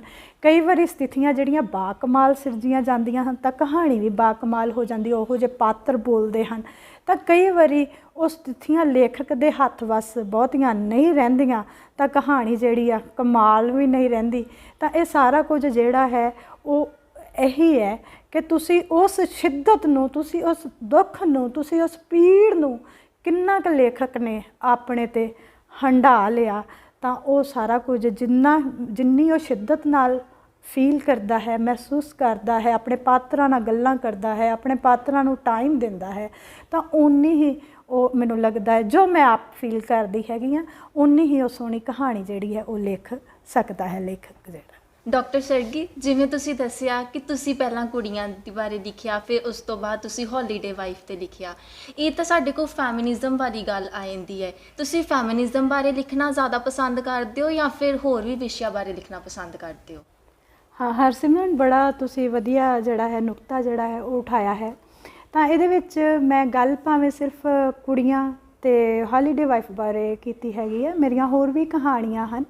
ਪਹਿਲੀ ਗੱਲ, ਮੈਂ ਕਿਸੇ ਵੀ ਵਾਦ ਨਾਲ ਜਿਹੜਾ ਹੈਗਾ ਹੈ ਨਾ ਸੰਬੰਧ ਰੱਖ ਕੇ ਨਹੀਂ ਲਿਖਦੀ, ਕਿਉਂਕਿ ਉਹ ਮੈਨੂੰ ਆਪਣੇ ਆਪ ਨੂੰ ਨਹੀਂ ਠੀਕ ਲੱਗਦਾ। ਵਾਦ ਜਿਹੜੇ ਆ, ਮਨੁੱਖ ਜਿਹੜਾ ਹੈ ਉਹ ਵਰਤਾਰਾ ਜਿਹੜਾ ਹੈ, ਮਨੁੱਖ ਜੀਂਦੀ ਜਾਨ ਹੈ, ਵਾਦ ਵੀ ਬਦਲਦੇ ਹਨ, ਇਹ ਸਾਰਾ ਕੁਝ ਚੱਲਦਾ ਹੈ। ਤਾਂ ਮੇਰੀਆਂ ਜਿਹੜੀਆਂ ਦੂਜੀਆਂ ਕਹਾਣੀਆਂ ਹਨ, ਰਬਾਬੀ ਕਹਾਣੀ ਹੈ, ਉਹ ਮੈਂ ਵਿੱਦਿਆ ਦੇ ਜਾਂ ਸਾਡੇ ਧਾਰਮਿਕ ਸਰੋਕਾਰ ਕਿਹੜੇ ਹਨ, ਸਾਡੇ ਰਾਜਨੀਤਿਕ ਸਰੋਕਾਰ ਜਿਹੜੇ ਹਨ, ਉਹ ਕਿਸ ਤਰੀਕੇ ਦੇ ਨਾਲ ਖੂਹ ਖਾਤੇ ਦੇ ਵਿੱਚ ਜਾਂ ਕਿਸ ਤਰੀਕੇ ਦੇ ਨਾਲ ਉਹਨਾਂ ਦੇ ਵਿੱਚ ਸੜਾਂਧ ਪੈਦਾ ਹੋ ਰਹੀ ਹੈ, ਉਹਦੇ ਬਾਰੇ ਮੈਂ ਗੱਲ ਕੀਤੀ ਹੈ ਰਬਾਬੀ ਕਹਾਣੀ ਦੇ ਵਿੱਚ। ਇਸੇ ਤਰ੍ਹਾਂ ਇੱਕ ਕਹਾਣੀ ਹੈ ਸਬਦੇਸ ਪਰਾਇਆ, ਤਾਂ ਉਹਦੇ ਵਿੱਚ ਇਹ ਦੱਸਿਆ ਹੈਗਾ ਆ ਕਿ ਔਰ ਉਹ ਸਾਰੇ ਮਰਦ ਪਾਤਰਾਂ ਵੱਲੋਂ ਕਹਾਣੀ ਹੈਗੀ ਹੈ। ਮਰਦ ਪਾਤਰਾਂ ਦੀ ਸਾਈਕੀ ਹੈ। ਹਾਂਟਡ ਹਾਊਸ ਵੀ ਮਰਦ ਪਾਤਰ ਦੀ ਹੀ ਕਹਾਣੀ ਹੈਗੀ ਹੈ। ਔਰ ਜਿਸ ਦਿਹਾੜੇ ਮੇਰਾ ਹਰਿਆਣੀ ਜੰਮਿਆ ਔਰ ਬਰਸੇ ਮੇਘ, ਇਹ ਵੀ ਮਰਦ ਪਾਤਰ ਦੀ ਹੀ ਕਹਾਣੀ ਹੈਗੀ ਆ। ਔਰ ਇਹ ਨਹੀਂ ਕਿ ਉਹਦੇ ਵਿੱਚ ਔਰਤਾਂ ਮੰਨਫੀ ਹਨ। ਤਾਂ ਉਹ ਵੇਖੋ, ਇਹ ਜਿਹੜਾ ਸਾਰਾ ਕੁਝ ਹੈਗਾ ਆ, ਤਾਂ ਉਹ ਵੱਖਰੀ ਗੱਲ ਹੈ ਜਦੋਂ ਕੋਈ ਔਰਤ ਲਿਖਦੀ ਹੈ ਨਾ, ਉਹਦੀਆਂ ਉਹ ਕਹਾਣੀਆਂ ਚੁਣ ਲਈਆਂ ਜਾਂਦੀਆਂ ਅਤੇ ਬਾਕੀ ਕਹਾਣੀਆਂ ਜਿਹੜੀਆਂ ਪਿੱਛੇ ਰਹਿ ਜਾਂਦੀਆਂ ਹਨ।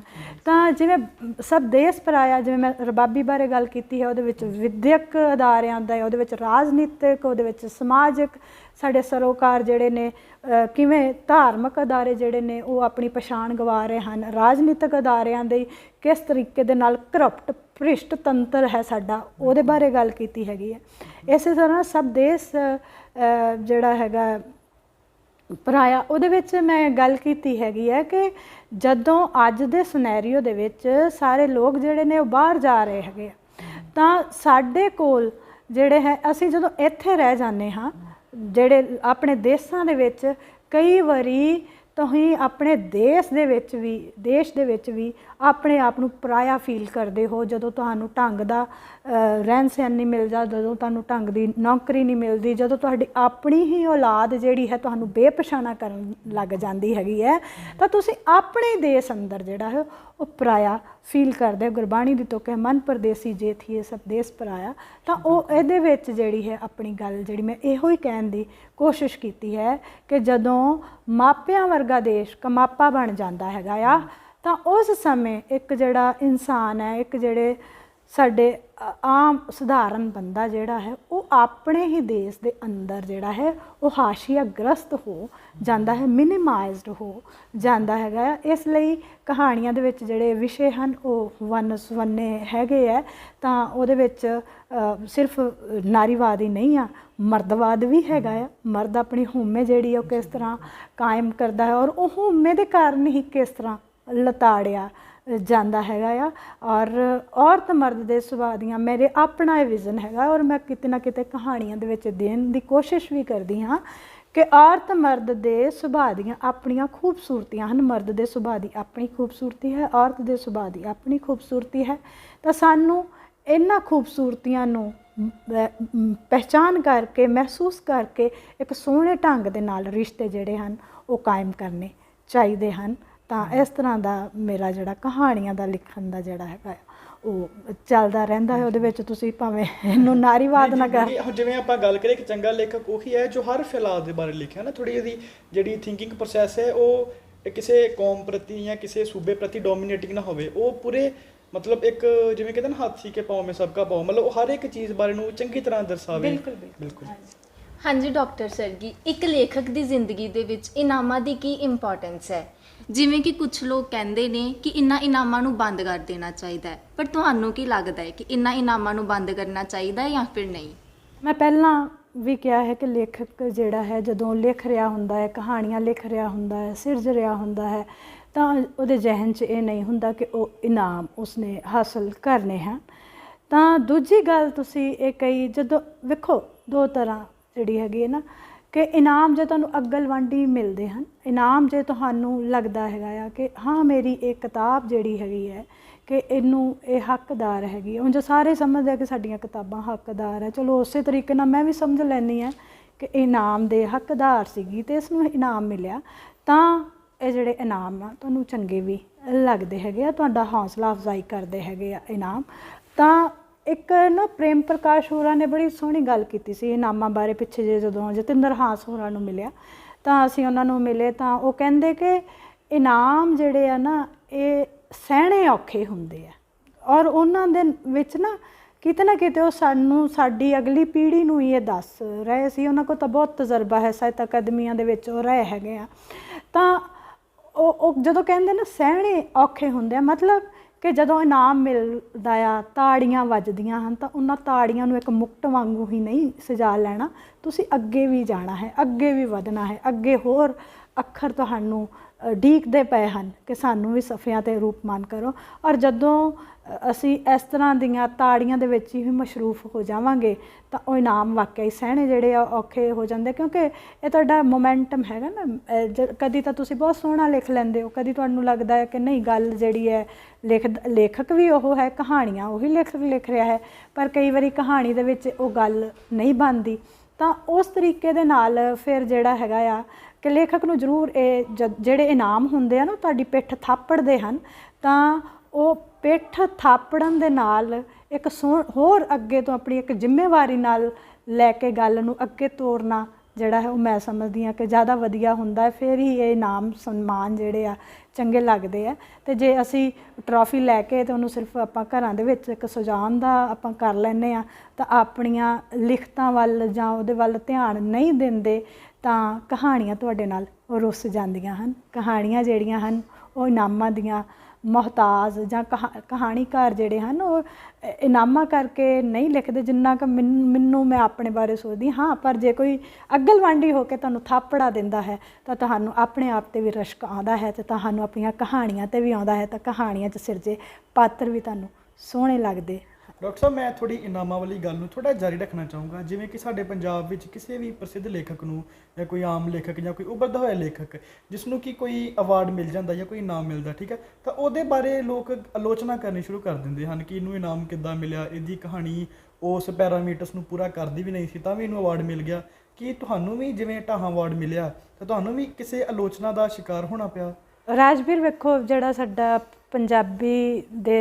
ਪੰਜਾਬੀਆਂ ਦਾ ਇੱਕ ਨਾ ਸੁਭਾਅ ਹੈਗਾ ਆ, ਅਸੀਂ ਫਿਰਾਕ ਦਿਲ ਨਹੀਂ ਹੈਗੇ। ਜਦੋਂ ਅਸੀਂ ਕਿਸੇ ਨੂੰ ਵੀ ਨਹੀਂ ਬਖਸ਼ਦੇ, ਪਰ ਮੇਰੀ ਅਜੇ ਤੱਕ ਕਹਾਣੀਆਂ ਦੇ ਬਾਰੇ ਜਾਂ ਕਹਾਣੀਆਂ ਦੀ ਕਿਤਾਬ ਦਾ ਇਸ ਤਰ੍ਹਾਂ ਦਾ ਤਾਂ ਉਹਨਾਂ ਦਾ ਕੋਈ ਪ੍ਰਤੀਕਰਮ ਨਹੀਂ ਆਇਆ ਕਿ ਇਹਨੂੰ ਕਿਉਂ ਮਿਲਿਆ, ਕਿਵੇਂ ਮਿਲਿਆ। ਹਾਂ, ਸਗੋਂ ਵੱਡੇ ਵੱਡੇ ਸਾਹਿਤ ਦੇ ਸਿਕੰਦਰ ਜਿਹੜੇ ਆ ਜਿਨ੍ਹਾਂ ਵਿੱਚ ਜਗਜੀਤ ਗਿੱਲ ਹੋਰੀ ਵੀ ਹੈ, ਆਪਣਾ ਪ੍ਰੇਮ ਬੋਹਾ ਜੀ ਵੀ ਹੈਗੇ ਆ, ਤਾਂ ਉਹਨਾਂ ਨੇ ਜਾਂ ਹੋਰ ਵੀ ਜਿਹੜੇ ਵੀ ਕਹਾਣੀਆਂ ਦੇ ਨਾਲ ਵਾਬਸਤਾ ਹੈਗੇ ਆ, ਤਾਂ ਉਹਨਾਂ ਨੇ ਮੈਨੂੰ ਪਤਾ ਨਹੀਂ ਉਹਨਾਂ ਦਾ ਪਤਾ ਲੱਗ ਜਾਂਦਾ ਆ ਨਾ, ਇਹ ਤੁਹਾਨੂੰ ਟੌਂਟ ਵੇ ਨਾ ਕਹਿ ਰਹੇ ਆ ਕਿ ਕਿਸ ਤਰੀਕੇ ਨਾਲ ਕਹਿ ਰਹੇ ਆ। ਤਾਂ ਉਹਨਾਂ ਨੇ ਮੈਨੂੰ ਜਦੋਂ ਕਹਾਣੀਆਂ ਸ਼ਾਰਟ ਲਿਸਟਡ ਹੋਈਆਂ ਤਾਂ ਉਹਨਾਂ ਮੈਨੂੰ ਬਹੁਤ ਮੁਬਾਰਕਾਂ ਵੀ ਦਿੱਤੀਆਂ ਅਤੇ ਉਹ ਕਹਿੰਦੇ ਕਿ ਤੂੰ ਯੂ ਡਿਜ਼ਰਵ ਇਟ, ਹੈ ਨਾ। ਤਾਂ ਚਲੋ, ਪਰ ਅਗਲੇ ਉਹ ਜਿਹੜਾ ਮਤਲਬ ਇੱਕ ਘਾਉ ਮਾਊਂ ਜਿਹਾ ਚਿੱਤ ਕਰਦਾ ਸੀਗਾ ਵੀ 7-8 ਕਿਤਾਬਾਂ ਦੇ ਵਿੱਚੋਂ ਪਤਾ ਨਹੀਂ ਕੌਣ ਆਊਗਾ, ਹੈ ਨਾ। ਤਾਂ ਤੁਹਾਨੂੰ ਪਤਾ ਨਹੀਂ ਸੀਗਾ ਕਿ ਤੁਸੀਂ ਕਿਸ ਤਰ੍ਹਾਂ ਦਾ ਹੋਏਗਾ। ਅਤੇ ਜੇ ਵੇਖੋ ਇਸ ਤਰ੍ਹਾਂ ਖੁੱਲ੍ਹ ਕੇ ਤਾਂ ਨਹੀਂ ਕਿਸੇ ਨੇ ਆਲੋਚਨਾ ਕੀਤੀ, ਪਰ ਮੈਨੂੰ ਪਤਾ ਕਿ ਪਿੱਠ ਪਿੱਛੇ ਬਥੇਰਾ ਕੁਝ ਕਰਦੇ ਹੈਗੇ ਆ। ਔਰਤ ਨੂੰ ਤਾਂ ਜੇ ਕੋਈ ਇਨਾਮ ਮਿਲਦਾ ਤਾਂ ਉਹਨੂੰ ਔਰਤ ਦਾ ਠੱਪਾ ਹੋਣ ਦਾ ਲਾ ਦਿੰਦੇ ਪਿੱਛੇ। ਇੱਕ ਨਾ ਬੜੇ ਸਾਡੇ ਸਮਕਾਲੀ ਹੈਗੇ, ਉਹਨਾਂ ਦੀ ਤੱਕਣੀ ਮੈਨੂੰ ਜਾਂ ਉਹਨਾਂ ਦੀ ਮੁਸਕਣੀ ਜਿਹੜੀ ਅਜੇ ਨਹੀਂ ਭੁੱਲਦੀ। ਤਾਂ ਅਸੀਂ ਕੋਈ ਇੰਝ ਕਰ ਰਹੇ ਸੀਗੇ ਗੱਲਾਂ ਬਾਤਾਂ, ਤਾਂ ਉਹ ਪੁੱਛਦੇ ਕਿ ਬੜੇ ਲਾਈਟਰ ਜਿਹੇ ਵੇਨ 'ਚ ਉਹਨਾਂ ਪੁੱਛਿਆ ਕਿ ਕਦੀ ਔਰਤ ਹੋਣ ਦਾ ਤੁਸੀਂ ਲਿਖਦੇ ਹੋ ਤਾਂ ਕਦੀ ਔਰਤ ਹੋਣ ਦਾ ਫਾਇਦਾ ਵੀ ਹੋਇਆ ਆ। ਤਾਂ ਮੈਂ ਮਤਲਬ ਤਾਂ ਤੁਸੀਂ ਵੇਖੋ ਨਾ, ਇਹ ਗੱਲਾਂ ਉਹਨਾਂ ਲਈ ਲਾਈਟ ਹੁੰਦੀਆਂ ਆ, ਉਹ ਕਰ ਦਿੰਦੇ ਆ। ਔਰ ਦੂਜਾ ਜਿਹੜਾ ਉਹ ਵੀ ਮੇਰਾ ਸਮਕਾਲੀ ਸੀ, ਉਹ ਬੜਾ ਮੁਸਕਣੀ 'ਚ ਹੱਸਿਆ। ਤਾਂ ਮੈਨੂੰ ਉਹ ਗੱਲ ਨਾ ਅਜੇ ਤੱਕ ਨਹੀਂ ਭੁੱਲੀ, ਕਿਤੇ ਨਾ ਕਿਤੇ ਸਾਡੇ ਜ਼ਹਿਨ ਦੇ ਵਿੱਚ ਉਹ ਪਿਆ ਹੈਗਾ ਨਾ। ਅਸੀਂ ਵੇਖੋ, ਮੈਂ ਇਹ ਨਹੀਂ ਕਹਿੰਦੀ ਕਿ ਮੈਂ ਬਹੁਤ ਐਂ ਲਿਖਤਾ, ਮੈਂ ਕੋਈ ਮਾਰਕਾ ਮਾਰਤਾ। ਮੈਂ ਬਹੁਤ ਸਹਿਜ ਸ਼ਾਂਤ ਰਹਿਣ ਵਾਲੀ ਇੱਕ ਔਰਤ ਹੈਗੀ ਆ। ਮਿਲ ਗਿਆ ਤਾਂ ਬਹੁਤ ਵਧੀਆ, ਨਾ ਵੀ ਮਿਲਦਾ ਤਾਂ ਆਪਾਂ ਕਿਸੇ ਦੀ ਟੰਗ ਥੋੜ੍ਹੀ ਭੰਨ ਲੈਣੀ ਸੀਗੀ। ਤਾਂ ਪਰ ਔਰ ਮੈਨੂੰ ਲੱਗਾ ਕਿ ਜੇ ਇੱਕ ਲੇਖਕ ਬੰਦਾ ਜਿਹੜਾ ਹੈਗਾ, ਲੇਖਕ ਭਾਈਚਾਰਾ ਜਿਹੜਾ ਹੈਗਾ, ਜੇ ਇਸ ਤਰ੍ਹਾਂ ਦੀਆਂ ਗੱਲਾਂ ਸੋਚਦਾ ਤਾਂ ਇੱਕ ਆਮ ਬੰਦਾ ਜਿਹੜਾ ਉਹ ਕੀ ਸੋਚਦਾ ਹੋਏਗਾ ਨਾ। ਤਾਂ ਉਸ ਵੇਲੇ ਜਿਹੜਾ ਸੀਗਾ ਨਾ ਮੈਨੂੰ ਵੀ ਫਾਇਦਾ ਜਿਹੜਾ ਹੈ ਨਾ, ਮੈਂ ਦਿਲ 'ਚ ਸੋਚਿਆ ਵੀ ਅਸੀਂ ਫਾਇਦੇ ਕੀ ਲੈਣੇ ਆ, ਹੈ ਨਾ, ਕਿ 40 ਸਾਲ ਤੋਂ ਬਾਅਦ ਮੈਨੂੰ ਇੱਕ ਪਰਮਾਨੈਂਟ ਜੌਬ ਮਿਲ ਰਹੀ ਆ, ਉਦੋਂ ਤਾਂ ਅਸੀਂ ਕੋਈ ਫਾਇਦਾ ਚੱਕਿਆ ਨਾ। ਤੇ ਪਰ ਚਲੋ ਹਰ ਇੱਕ ਦੀ ਆਪੋ ਆਪਣੀ ਜਿਹੜੀ ਹੈਗੀ ਹੈ ਨਾ ਸੀਮਾ ਹੁੰਦੀ ਸੋਚਣ ਦਾ ਘੇਰਾ। ਪਰ ਜੇ ਤੁਸੀਂ ਲੇਖਕ ਹੋ ਤਾਂ ਤੁਹਾਡਾ ਸੋਚਣ ਦਾ ਘੇਰਾ ਜਿਹੜਾ ਬਹੁਤ ਵਿਸ਼ਾਲ ਹੋਣਾ ਚਾਹੀਦਾ। ਮੈਨੂੰ ਲੱਗਦਾ ਗੱਲ ਹੋਰ ਪਾਸੇ ਤੁਰ ਪਈ ਹੈ।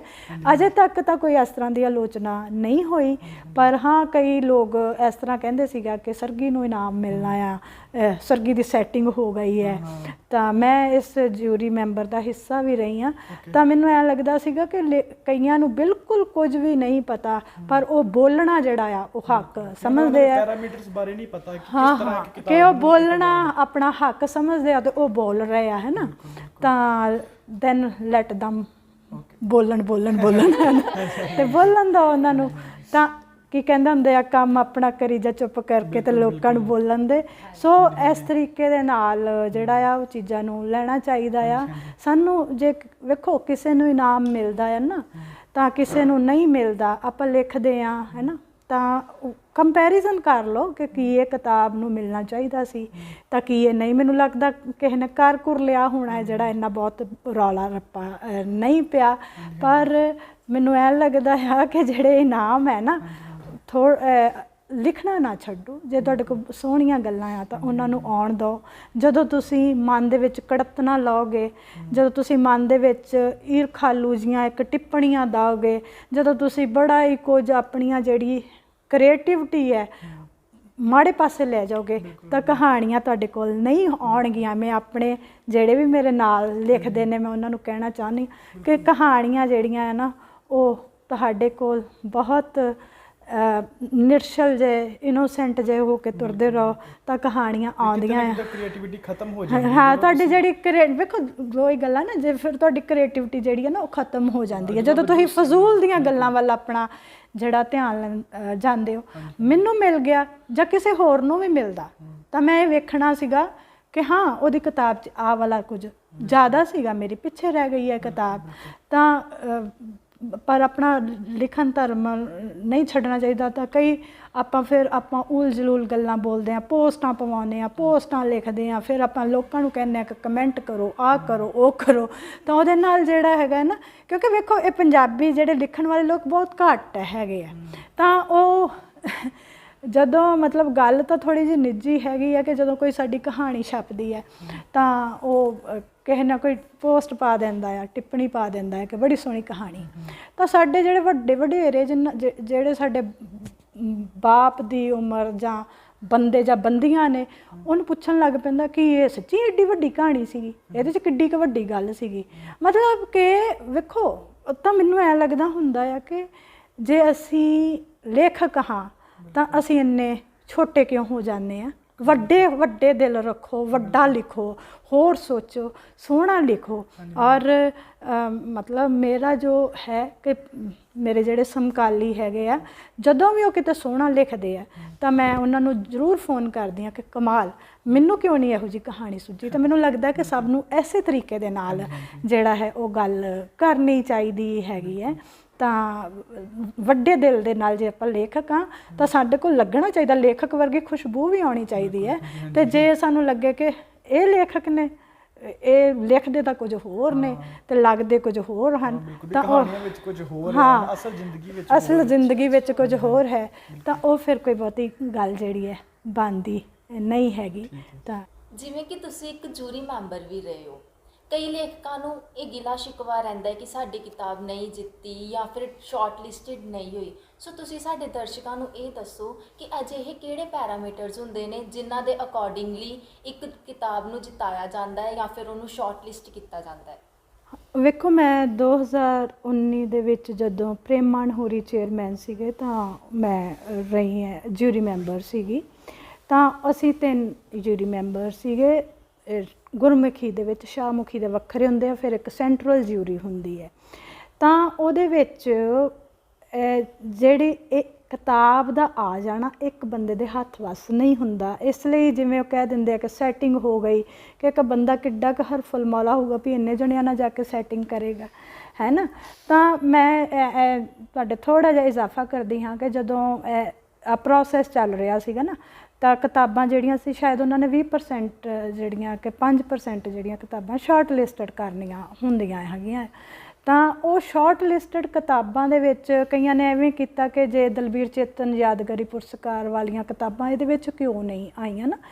ਉਹਦੇ ਵਿੱਚ ਇਸ ਤਰ੍ਹਾਂ ਹੁੰਦਾ ਆ ਕਿ ਉਹਦੇ ਵਿੱਚ ਸਿਰਫ ਕਹਾਣੀਆਂ ਦੀਆਂ ਕਿਤਾਬਾਂ ਨਹੀਂ ਹੈਗੀਆਂ, ਉਹਦੇ ਵਿੱਚ ਨਾਵਲ ਦੀਆਂ ਕਿਤਾਬਾਂ ਵੀ ਹੈਗੀਆਂ।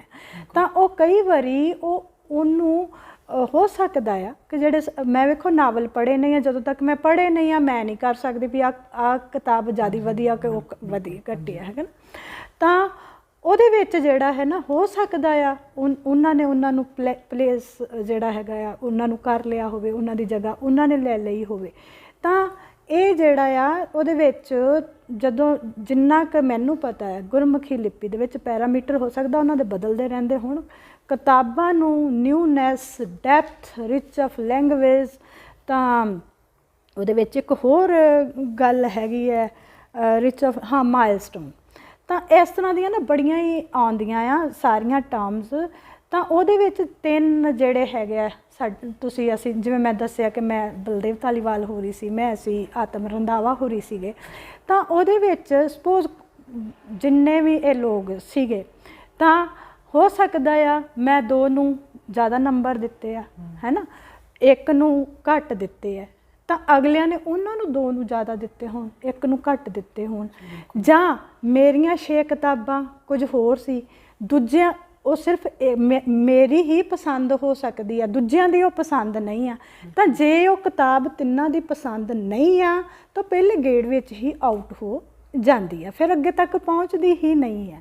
ਤਾਂ ਇਸ ਤਰੀਕੇ ਦੇ ਨਾਲ ਇਹ ਪ੍ਰੋਸੈਸ ਹੈ। ਔਰ ਮੈਂ ਬੜੀ ਹੈਰਾਨ ਹੋਈ ਕਿ ਜਦੋਂ ਸਾਨੂੰ ਉਸ ਪ੍ਰੋਸੈਸ ਦਾ ਪਤਾ ਹੀ ਨਹੀਂ ਹੈ ਤਾਂ ਅਸੀਂ ਬਹੁਤ ਜ਼ਿਆਦਾ ਉਛਲ ਕੂਦ ਜਿਹੜੀ ਆ ਉਹ ਕਰ ਦਿੰਦੇ ਹੈਗੇ ਆ।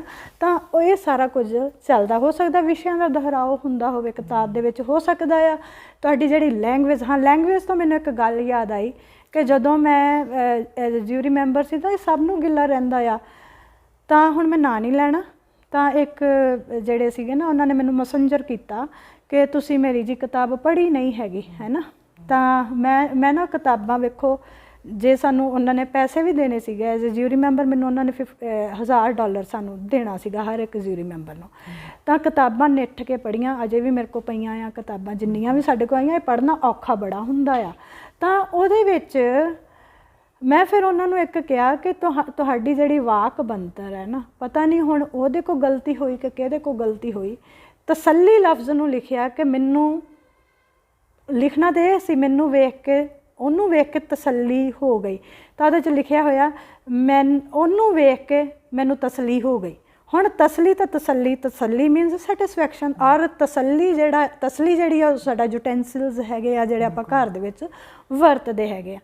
ਔਰ ਇਸ ਲਈ ਮੈਨੂੰ ਲੱਗਦਾ ਆ ਕਿ ਲੇਖਕ ਨੂੰ ਇੰਨੀਆਂ ਨਿੱਕੀਆਂ ਗੱਲਾਂ ਦਾ ਵੀ ਜਿਹੜਾ ਹੈ ਨਾ ਉਹਦਾ ਧਿਆਨ ਰੱਖਣਾ ਚਾਹੀਦਾ। ਪ੍ਰੂਫ ਰੀਡਿੰਗ ਦੀ ਤੁਹਾਡਾ ਇੱਕ ਜਿਹੜਾ ਲਫ਼ਜ਼ ਹੈਗਾ ਉਹ ਸੈਂਟੈਂਸ ਹੀ ਬਦਲ ਦਿੰਦਾ ਹੈਗਾ ਆ। ਬਾਕੀ ਵੇਖੋ ਜਿਹੜਾ ਵੀ ਬੰਦਾ, ਮੈਂ ਵੀ ਖੁਦ ਵੀ ਦਿੰਦੀ ਹਾਂ ਫਾਦਰ ਦੇ ਨਾਮ ਸ਼ੁਰੂ ਕੀਤਾ ਹੋਇਆ ਆ। ਇਸ ਸਾਲ ਅਸੀਂ ਗੁਰਮੀਤ ਕੜਿਆਲਵੀ ਹੋਰਾਂ ਨੂੰ ਔਰ ਸੁਖਪਾਲ ਥਿੰਦ ਹੋਰਾਂ ਨੂੰ ਕਿਤਾਬ ਦੇਣਾ ਹੈਗਾ ਆ।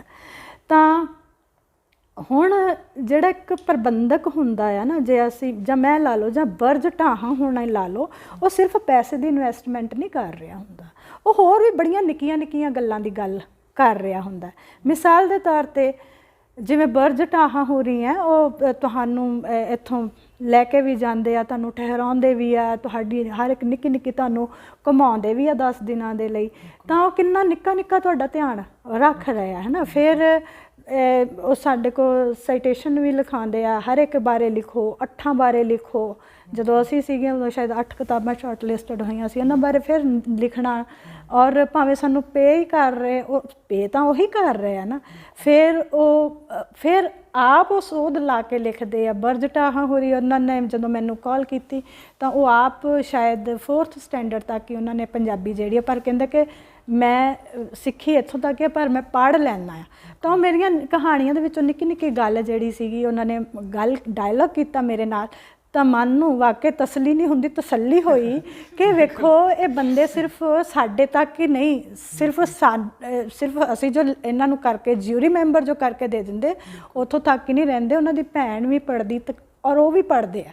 ਤਾਂ ਉਹ ਮਤਲਬ ਇਹ ਵੀ ਚੀਜ਼ਾਂ ਜਿਹੜੀਆਂ ਹੈ ਨਾ, ਸਾਨੂੰ ਪੰਜਾਬੀਆਂ ਨੂੰ ਥੋੜ੍ਹਾ ਦਿਲ ਖੁੱਲ੍ਹਾ ਰੱਖ ਕੇ ਵੇਖਣੀਆਂ ਚਾਹੀਦੀਆਂ ਆ ਕਿ ਜਦੋਂ ਕੋਈ ਇਹ ਇਨਾਮ ਸ਼ੁਰੂ ਕਰਦੇ, ਜਿਵੇਂ ਔਰ ਇਸੇ ਹੀ ਅੱਗੇ ਮੈਂ ਆਪਣੀ ਗੱਲ ਜੇ ਕਰਾਂ ਤਾਂ ਭਾਵੇਂ ਕਿ ਸਾਡੀ ਰਕਮ ਓਨੀ ਨਹੀਂ ਹੈਗੀ, ਤਾਂ ਉਹ ਜਿਹੜੇ ਪਿੱਛੇ ਇੱਕ ਚਾਅ ਛਿਪਿਆ ਹੈ, ਜਾਂ ਜਿਹੜਾ ਪਿੱਛੇ ਅਸੀਂ ਆਪਣੇ ਪੁਰਖੇ ਨੂੰ ਯਾਦ ਕਰਦੇ ਹਾਂ, ਜਾਂ ਮੇਰੇ ਹਸਬੈਂਡ ਕਹਿੰਦੇ ਹੁੰਦੇ ਆ ਕਿ ਚੈੱਕ ਨਹੀਂ ਆਪਾਂ ਦੇਣਾ, ਇੱਕ ਮੈਂ ਬੜੀਆਂ ਸੋਹਣੀਆਂ ਟਰੈਡੀਸ਼ਨਲ ਜਿਹੀਆਂ ਗੁੱਥਲੀਆਂ ਲਿਆਂਦੀਆਂ ਹੋਈਆਂ, ਉਹਨਾਂ 'ਚ ਪੈਸੇ ਪਾ ਕੇ ਦਿੰਦੇ ਆ, ਫੁਲਕਾਰੀਆਂ ਲੈ ਕੇ ਆਉਂਦੇ, ਉਹ ਸਿਰਫ ਪੈਸੇ ਦੀ ਇਨਵੈਸਟਮੈਂਟ ਨਹੀਂ ਹੈ, ਉਹ ਆਪਣੇ ਅਸੀਂ ਰੀਝਾਂ ਦੀ ਇਨਵੈਸਟਮੈਂਟ ਵੀ, ਅਸੀਂ ਸਾਡੇ ਪੁਰਖਿਆਂ ਨੂੰ ਯਾਦ ਕਰਨ ਦੀ ਇਨਵੈਸਟਮੈਂਟ ਵੀ ਹੈ। ਔਰ ਇਸ ਚੀਜ਼ ਨੂੰ ਵੀ ਸਾਨੂੰ ਜਦੋਂ ਵੀ ਅਸੀਂ ਬੋਲਦੇ ਹਾਂ ਕੁਝ, ਉਹ ਇੱਕ ਬੜਾ ਭੈੜਾ ਲਫ਼ਜ਼ ਮੈਨੂੰ ਆਉਣ ਲੱਗਾ ਸੀਗਾ, ਤਾਂ ਉਹਨਾਂ ਗੱਲਾਂ ਨੂੰ ਵੀ ਧਿਆਨ ਦੇ ਵਿੱਚ ਜ਼ਰੂਰ ਰੱਖਣਾ ਚਾਹੀਦਾ ਆ ਕਿ ਇਹ ਜਿਹੜੀਆਂ ਵੇਖੋ ਜਿਹੜੀਆਂ ਤਾਂ ਸਾਡੇ ਕੋਲ ਸਾਹਿਤ ਅਕੈਡਮੀਆਂ ਹੈਗਾ, ਉਹਨਾਂ ਕੋਲ ਤਾਂ ਫੰਡ ਆਉਂਦੇ ਆ, ਉਹਨਾਂ ਕੋਲ ਤਾਂ ਪੈਸਾ ਜਿਹੜਾ ਹੈ ਉਹ ਸਰਕਾਰ ਵੱਲੋਂ ਆਉਂਦਾ, ਅਤੇ ਜੇ ਕੋਈ ਨਿੱਜੀ ਤੌਰ 'ਤੇ ਕੋਈ ਕੰਮ ਕਰਦਾ ਆ ਤਾਂ ਉਹਨਾਂ ਨੂੰ ਕੰਮ ਕਰਨ ਦਿਓ,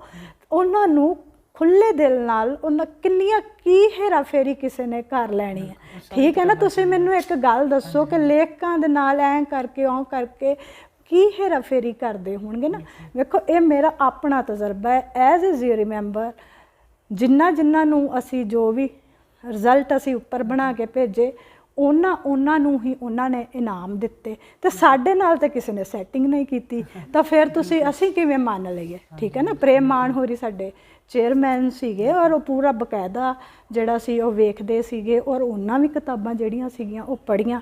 ਹੁਣ ਇਸ ਤੋਂ ਅੱਗੇ ਜਾਂ ਪਿੱਛੇ, ਹਾਂ, ਅਤੇ ਜਦੋਂ ਮੈਨੂੰ ਇਨਾਮ ਮਿਲਿਆ ਤਾਂ ਮੈਂ ਵੇਖੋ ਜਿਹੜੇ ਵੀ ਜਿਊਰੀ 'ਚ ਸੀਗੇ, ਅਤੇ ਉਹਨਾਂ ਨਾਲ ਬੰਦਾ ਸੈਟਿੰਗ ਤਾਂ ਹੀ ਕਰਦਾ ਨਾ ਜੇ ਕਿਸੇ ਦਾ ਪਤਾ ਹੋਵੇ, ਹੈ ਨਾ, ਅਤੇ ਜੇ ਪਤਾ ਵੀ ਹੋਵੇ ਵਾਈ ਸੈਟਿੰਗ, ਹੈ ਨਾ, ਕਿ ਤੁਹਾਨੂੰ ਆਪਣੀਆਂ ਜਿਹੜਾ ਲਿਖਦੇ ਉਹਦੇ 'ਤੇ ਕੋਈ ਉਹ ਨਹੀਂ ਹੈਗਾ, ਕੌਨਫੀਡੈਂਸ ਨਹੀਂ ਹੈਗਾ। ਤਾਂ ਇਸ ਤਰ੍ਹਾਂ ਦੀਆਂ ਜਿਹੜੀਆਂ ਗੱਲਾਂ ਨਾ, ਬੇਤੁਕੀਆਂ ਗੱਲਾਂ ਜਦੋਂ ਲੇਖਕ ਕਰਦੇ ਆ, ਤਾਂ ਲੇਖਕ ਹੀ ਮੈਨੂੰ ਆਮ ਇਨਸਾਨ ਤੋਂ ਵੀ ਜਿਹੜਾ ਉਹ ਘੱਟ ਕਰਨੀ ਤੇ ਸੋਚਣੀ 'ਚ ਬਹੁਤ, ਹਾਂ, ਮਤਲਬ ਕਿ ਤੁਸੀਂ ਥੋੜ੍ਹਾ ਜਿਹਾ ਨਾ ਜਦੋਂ ਜਾਂ ਤਾਂ ਉਸ ਪ੍ਰੋਸੈਸ 'ਚ ਪਾਓ ਜਾਂ ਉਸ ਚੀਜ਼ 'ਚ ਪਾਓ, ਤੁਸੀਂ ਇੱਕ ਇਲਜ਼ਾਮਬਾਜ਼ੀ ਜਿਹੜੀ ਹੈ ਨਾ ਉਹ ਹੋ ਜਾਂਦੀ ਹੈਗੀ ਹੈ। ਤਾਂ ਜਿਹਨੂੰ ਵੀ ਇਨਾਮ ਮਿਲਿਆ ਆ ਉਹਨਾਂ ਦੀਆਂ ਕਿਤਾਬਾਂ ਪੜ੍ਹ ਲਓ ਕਿ ਹਾਂ, ਕਿ ਤੁਹਾਨੂੰ ਆਪੇ ਪਤਾ ਲੱਗ ਜਾਏਗਾ ਕਿ ਹਾਂ, ਇਹ ਮੈਂ ਸਿਰਫ ਆਪਣੇ ਲਈ ਨਹੀਂ ਕਹਿ ਰਹੀ, ਜਿਨ੍ਹਾਂ ਨੂੰ ਵੀ ਅੱਗੇ ਪਿੱਛੇ ਇਨਾਮ ਜਿਹੜੇ ਆ ਉਹ ਮਿਲੇ ਹੈਗੇ ਆ। ਤਾਂ ਇਹ ਚੀਜ਼ਾਂ ਜਿਹੜੀਆਂ ਨਾ, ਇਹਨਾਂ ਨੂੰ ਉਹਨਾਂ ਦੇ ਨੰਬਰ 2 ਆਪਾਂ ਕਿੰਨੇ ਕੁ ਜਣੇ ਹੈਗੇ, ਕਹਾਣੀਆਂ ਲਿਖਣ ਵਾਲੇ ਜਿਸ ਰਫਤਾਰ ਨਾਲ ਬਰਜ ਢਾਹਾਂ ਹੋ ਰਹੀ, ਇਨਾਮ ਦੇ ਰਿਹਾ, ਸਭ ਨੂੰ ਮਿਲ ਜਾਣਾ ਇੱਕ ਦਿਨ। ਤਾਂ ਇਸ ਤਰੀਕੇ ਦੇ ਨਾਲ ਵੀ ਲੈਣਾ ਚਾਹੀਦਾ ਹੈਗਾ ਆ ਸਾਰਾ ਕੁਝ। ਤਾਂ ਚਲੋ ਇਹ ਸਾਰਾ ਕੁਝ ਚੱਲਦਾ ਆ। ਮੇਰੀ ਅਜੇ ਤੱਕ ਆਲੋਚਨਾ ਨਹੀਂ ਹੋਈ, ਪਿੱਠ ਪਿੱਛੇ ਜੋ ਮਰਜ਼ੀ ਕਹੀ ਜਾਣਾ। ਤਾਂ ਠੀਕ। ਡਾਕਟਰ ਸਾਹਿਬ, ਅਖੀਰ ਵਿੱਚ ਤੁਹਾਨੂੰ ਮੈਂ ਇੱਕ ਆਪਣਾ ਮਤਲਬ ਇਹਨਾਂ ਸਾਹਿਤ ਤੋਂ ਕੋਈ ਹਟ ਕੇ ਸਵਾਲ ਪੁੱਛਣਾ ਚਾਹੁੰਦਾ। ਮੇਰਾ ਨਿੱਜੀ ਸਵਾਲ ਆਪਾਂ ਕਹਿ ਸਕਦੇ ਹਾਂ, ਜਿਵੇਂ ਮੈਂ ਹੈ ਨਾ ਖਾਲਸਾ ਕਾਲਜ ਵਿੱਚ ਪੜ੍ਹਦਾ, ਮੈਂ ਥੋੜ੍ਹਾ ਪਲੇਜ਼ ਲਿਖਦਾ ਵਾਂ, ਸਕ੍ਰਿਪਟ ਲਿਖਦਾ, ਹੈ ਨਾ, ਕੋਈ ਥੀਏਟਰ ਵਿੱਚ ਆਪਾਂ ਕੰਮ ਕਰਦੇ, ਕਵਿਤਾਵਾਂ, ਤਾਂ ਮੈਨੂੰ ਵੀ ਕੋਈ ਸੁਜੈਸ਼ਨ ਦਿਓ ਕਿ ਮੈਂ ਹੈ ਨਾ ਕਿੱਦਾਂ ਆਪਣੀ ਲਿਖਤ ਨੂੰ ਹੋਰ ਇੰਪਰੂਵ ਕਰ ਸਕਦਾ। ਅਤੇ ਨਾਲ ਇੱਕ ਹੋਰ ਮੈਂ ਪੁੱਛਣਾ ਸੀ ਕਿ ਵੀ ਜਿਹੜੀ ਕਵਿਤਾਵਾਂ ਦੀ ਕਿਤਾਬ ਜਾਂ ਕੋਈ ਕਹਾਣੀ ਦੀ ਕਿਤਾਬ ਆ, ਇਹ ਕਿਵੇਂ ਛਪਦੀਆਂ ਜਾਂ ਕਿਵੇਂ ਆਪਾਂ ਕਿਸੇ ਪ੍ਰਕਾਸ਼ਨ ਜਾ ਸਕਦੇ ਹਾਂ ਕਿ ਸਾਡੀ ਕਿਤਾਬ ਨੂੰ ਛਪਾਓ, ਤਾਂ ਕੀ ਇਹਦੇ ਪ੍ਰੋਸੈਸ ਹੁੰਦਾ? ਪਲੀਜ਼ ਇਹਦੇ ਬਾਰੇ ਥੋੜ੍ਹਾ ਜਿਹਾ ਮੈਨੂੰ ਦੱਸੋ। ਹਾਂਜੀ ਰਾਜਵੀਰ ਜੀ, ਇਹ ਜਿਹੜੀ ਵੇਖੋ ਕਹਾਣੀਆਂ ਜਿਹੜੀਆਂ ਆ ਜਾਂ ਕੁਝ ਵੀ ਜੇ ਤੁਸੀਂ ਲਿਖਣਾ ਚਾਹੁੰਦੇ ਹੋ ਤਾਂ ਉਹ ਧੱਕੇ ਮਾਰਦੀਆਂ ਹਨ ਤੁਹਾਨੂੰ ਆਪਣੇ ਆਪ। ਜਦੋਂ ਤੁਹਾਡੇ ਅੰਦਰ ਜਿਹੜੀ ਜ਼ਰਖੇਜ਼ ਧਰਤ ਹੁੰਦੀ, ਜਿਵੇਂ ਤੁਸੀਂ ਵੇਖੋ ਕਿ ਧਰਤ ਦੇ ਉੱਤੇ ਸੀਡ ਜਿਹੜਾ ਆ ਉਹ ਪੈ ਜਾਂਦੇ ਆ, ਤਾਂ ਧਰਤ ਆਪਣੇ ਅੰਦਰ ਜਜ਼ਬ ਕਰ ਲੈਂਦੀ ਹੈਗੀ ਹੈ, ਔਰ ਜਦੋਂ ਉਹਦਾ ਮੌਸਮ ਆਉਂਦਾ ਹੈ ਬੀਜ ਦਾ, ਤਾਂ ਉਹ ਆਪਣੇ ਆਪ ਪੁੰਗਰਨ ਲੱਗ ਪੈਂਦੇ ਹਨ, ਉਹਦੇ ਵਿੱਚੋਂ ਬੀਜ ਦੇ ਵਿੱਚੋਂ ਆਪਣੇ ਫੁੱਟਣ ਲੱਗ ਪੈਂਦੇ ਹਨ। ਉਹ ਮੈਨੂੰ ਐਂ ਲੱਗਦਾ ਹੁੰਦਾ ਕਿ ਉਸੇ ਤਰ੍ਹਾਂ ਹੀ ਇਹ ਕਹਾਣੀਆਂ ਹਨ ਕਿ ਤੁਹਾਡੇ ਅੰਦਰ ਬੜਾ ਹੀ ਕੁਝ ਪੈ ਜਾਂਦਾ ਆ, ਤਾਂ ਜਦੋਂ ਉਹਨਾਂ ਦੀ ਪੱਕਣ ਦੀ ਉਮਰ ਆਉਂਦੀ ਹੈਗੀ ਹੈ ਤਾਂ ਉਹ ਧੱਕੇ ਮਾਰਦੀਆਂ ਹਨ, ਤੁਹਾਨੂੰ ਅੰਦਰ ਕਾਹਲ ਪਾਉਂਦੀਆਂ ਹਨ ਕਿ ਸਾਨੂੰ ਲਿਖੋ। ਤਾਂ ਆਪਣੇ ਆਪ ਤੁਹਾਡੇ ਹੱਥ 'ਚ ਕਲਮ ਆ ਜਾਂਦੀ ਹੈ, ਤਾਂ ਸਾਹਮਣੇ ਜਿਹੜੇ ਹੈ ਵਰਕੇ ਜਿਹੜੇ ਉਹ ਵਿਛ ਜਾਂਦੇ ਆ ਤਾਂ ਤੁਸੀਂ ਲਿਖਣਾ ਜਿਹੜਾ ਹੈ ਉਹ ਸ਼ੁਰੂ ਇਹ ਸੋਚ ਸਮਝ ਕੇ ਜਾਂ ਕਿਸੇ ਨੂੰ ਦੱਸਣ ਵਾਲੀ ਗੱਲ ਨਹੀਂ ਹੈਗੀ। ਤਾਂ ਹੈ ਨਾ, ਤਾਂ ਇਸ ਸਾਰਾ ਕੁਝ ਇਸ ਤਰੀਕੇ ਦੇ ਨਾਲ ਹੀ ਆ ਕਿ ਤੁਹਾਡੇ ਅੰਦਰ ਹੀ ਕੁਝ ਨਾ ਕੁਝ ਪਿਆ ਹੁੰਦਾ ਹੈ, ਔਰ ਟਾਈਮ ਆਉਣ 'ਤੇ ਵਿਸਫੋਟ ਹੋ ਕੇ ਜਿਹੜਾ ਹੈ ਉਹ ਬਾਹਰ ਨਿਕਲਦਾ ਹੈਗਾ ਆ। ਤਾਂ ਰਹੀ ਗੱਲ ਕਿ ਜਦੋਂ ਕਿਤਾਬ ਛਪਾਉਣੀ ਹੈ ਤਾਂ ਮੈਂ ਕੋਈ ਛਪਵਾਈ ਹੈ ਕਿਤਾਬ, ਬਾਕੀਆਂ ਮੈਂ ਆਲੋਚਨਾਤਮਕ ਕਿਤਾਬਾਂ ਵਾਧੂ 2-3 ਹੈਗੀਆਂ ਜਾਂ ਸੰਪਾਦਕ ਕਿਤਾਬਾਂ ਹੈਗੀਆਂ ਆ, ਤਾਂ ਉਹ ਸਿਰਫ ਮੈਂ ਉਹਨਾਂ ਨਾਲ ਪ੍ਰਕਾਸ਼ਨ ਦੇ ਨਾਲ ਗੱਲ ਹੀ ਕਰਦੀ ਹਾਂ। ਤਾਂ ਉਹ ਕਹਿੰਦੇ ਆ ਜੀ ਵੇਖੋ ਵੀ ਜਿਵੇਂ ਮੈਂ ਚੇਤਨਾ ਹੁਣਾਂ ਨੇ ਮੇਰੀ ਕਿਤਾਬ ਛਾਪੀ ਤਾਂ ਉਹ ਕਹਿੰਦੇ ਵੀ ਤੁਹਾਡੀ ਪਹਿਲੀ ਕਿਤਾਬ ਹੈ, ਨਾ ਆਪਾਂ ਤੁਹਾਨੂੰ ਕੁਝ ਲੈਣਾ ਆ ਤੇ ਨਾ ਆਪਾਂ ਤੁਹਾਡੇ ਕੋਲ ਦੇਣਾ ਹੈ। ਤੇ ਮੈਂ ਕਿਹਾ ਚਲੋ ਜੀ ਇੰਝ ਹੀ ਹੁੰਦਾ ਹੋਊਗਾ, ਹੋਰ ਮੈਨੂੰ ਕੁਝ ਨਹੀਂ ਪਤਾ ਕਿ ਬਾਕੀ ਕਿਵੇਂ ਛਾਪਦੀਆਂ ਹਨ ਜਾਂ ਕਿ ਇਸ ਤਰੀਕੇ ਦੇ ਨਾਲ ਜਿਹੜਾ ਮੇਰਾ ਆਪਣਾ ਤਜਰਬਾ ਹੈ ਉਹ ਇਹੀ ਹੈਗਾ ਆ। ਤਾਂ ਤੁਸੀਂ ਜੇ ਤੁਹਾਡੇ ਅੰਦਰ ਜੋ ਵੀ ਹੈਗਾ ਆ, ਜਿਹੜਾ ਵੀ ਲੇਖਕ ਹੈਗਾ ਆ, ਜੋ ਵੀ ਲਿਖਦਾ ਆ, ਤਾਂ ਉਹ ਇੱਕ ਟਾਈਮ ਆਉਂਦਾ ਆ ਕਿ ਆਪਣੇ ਆਪ ਉਹ ਚੀਜ਼ਾਂ ਜਿਹੜੀਆਂ ਬਾਹਰ ਨਿਕਲਣੀਆਂ। ਜੇ ਉਹਨਾਂ ਨੇ ਗੀਤ ਦਾ ਰੂਪ ਲੈਣਾ ਆ ਤਾਂ ਗੀਤ ਦਾ ਰੂਪ ਲੈ ਲੈਂਦੀਆਂ, ਜੇ ਉਹ ਕਹਾਣੀ ਦੇ ਵਿੱਚ ਚੌਖਟੇ 'ਚ ਆਉਂਦੀਆਂ ਤਾਂ ਕਹਾਣੀ ਦਾ ਰੂਪ ਲੈ ਲੈਂਦੀਆਂ। ਕਿ ਇਹ ਇਸ ਤਰੀਕੇ ਦੇ ਨਾਲ ਜੋ ਮੈਂ ਆਪਣੇ ਲਿਖਣ ਪ੍ਰੋਸੈਸ 'ਚੋਂ ਜਾਂ ਲਿਖਣ ਦੀ ਪ੍ਰਕਿਰਿਆ ਦੇ ਵਿੱਚੋਂ ਮੈਂ ਹਾਸਲ ਕੀਤਾ ਹੈਗਾ ਆ ਕਿ ਨੇ ਨਾ ਲੱਗਦੇ ਜੋਰੀ, ਉਸੇ ਤਰੀਕੇ ਦੇ ਨਾਲ ਇਹ ਹੈਗਾ ਆ ਕਿ ਕਲਮ ਵੀ ਜੋਰੀ ਨਹੀਂ ਫੜੀ ਜਾਂਦੀ, ਤਾਂ ਇਹ ਆਪਣੇ ਆਪ ਤੁਹਾਡੇ ਹੱਥ 'ਚ ਆ ਜਾਂਦੀ ਹੈ। ਤਾਂ ਜਿਵੇਂ ਮੈਂ ਗੱਲ ਕੀਤੀ ਸੀ ਕਿ ਜ਼ਿੰਦਗੀ ਦੇ ਕੁਝ ਵਾਕਿਆ ਇਸ ਤਰ੍ਹਾਂ ਦੇ ਆਉਂਦੇ ਹਨ ਕਿ ਜਿੱਥੇ ਤੁਸੀਂ ਇੰਨੇ ਭਰ ਜਾਂਦੇ ਹੋ ਤਾਂ ਉਹ ਫਿਰ ਸਫ਼ੇ ਕਲਮਾਂ ਵੀ ਸਫ਼ੇ ਉਡੀਕਦੀਆਂ ਹਨ, ਅੱਖਾਂ ਬਾਹਰ ਆਉਣ ਲੱਗਦੇ ਹਨ। ਤਾਂ ਇਸੇ ਤਰੀਕੇ ਦੇ ਨਾਲ ਇਹ ਪ੍ਰੋਸੈਸ ਜਿਹੜਾ ਹੈ ਉਹ ਚੱਲਦਾ ਰਹਿੰਦਾ ਹੈ। ਡਾਕਟਰ ਸਰਕੀ, ਤੁਸੀਂ ਸਾਨੂੰ ਆਪਣਾ ਕੀਮਤੀ ਵਕਤ ਦਿੱਤਾ, ਇਹਦੇ ਲਈ ਤੁਹਾਡਾ ਬਹੁਤ ਬਹੁਤ ਧੰਨਵਾਦ। ਰਾਜਵੀਰ ਤੇ ਹਰਸਿਮਰਨ, ਤੁਸੀਂ ਮੇਰੇ ਘਰ ਦੇ ਵਿਹੜੇ ਆਏ ਤੇ ਬਹੁਤ ਸਾਰੀਆਂ ਗੱਲਾਂ ਕੀਤੀਆਂ, ਇਸ ਲਈ ਤੁਹਾਡਾ ਵੀ ਬਹੁਤ ਬਹੁਤ ਸ਼ੁਕਰੀਆ।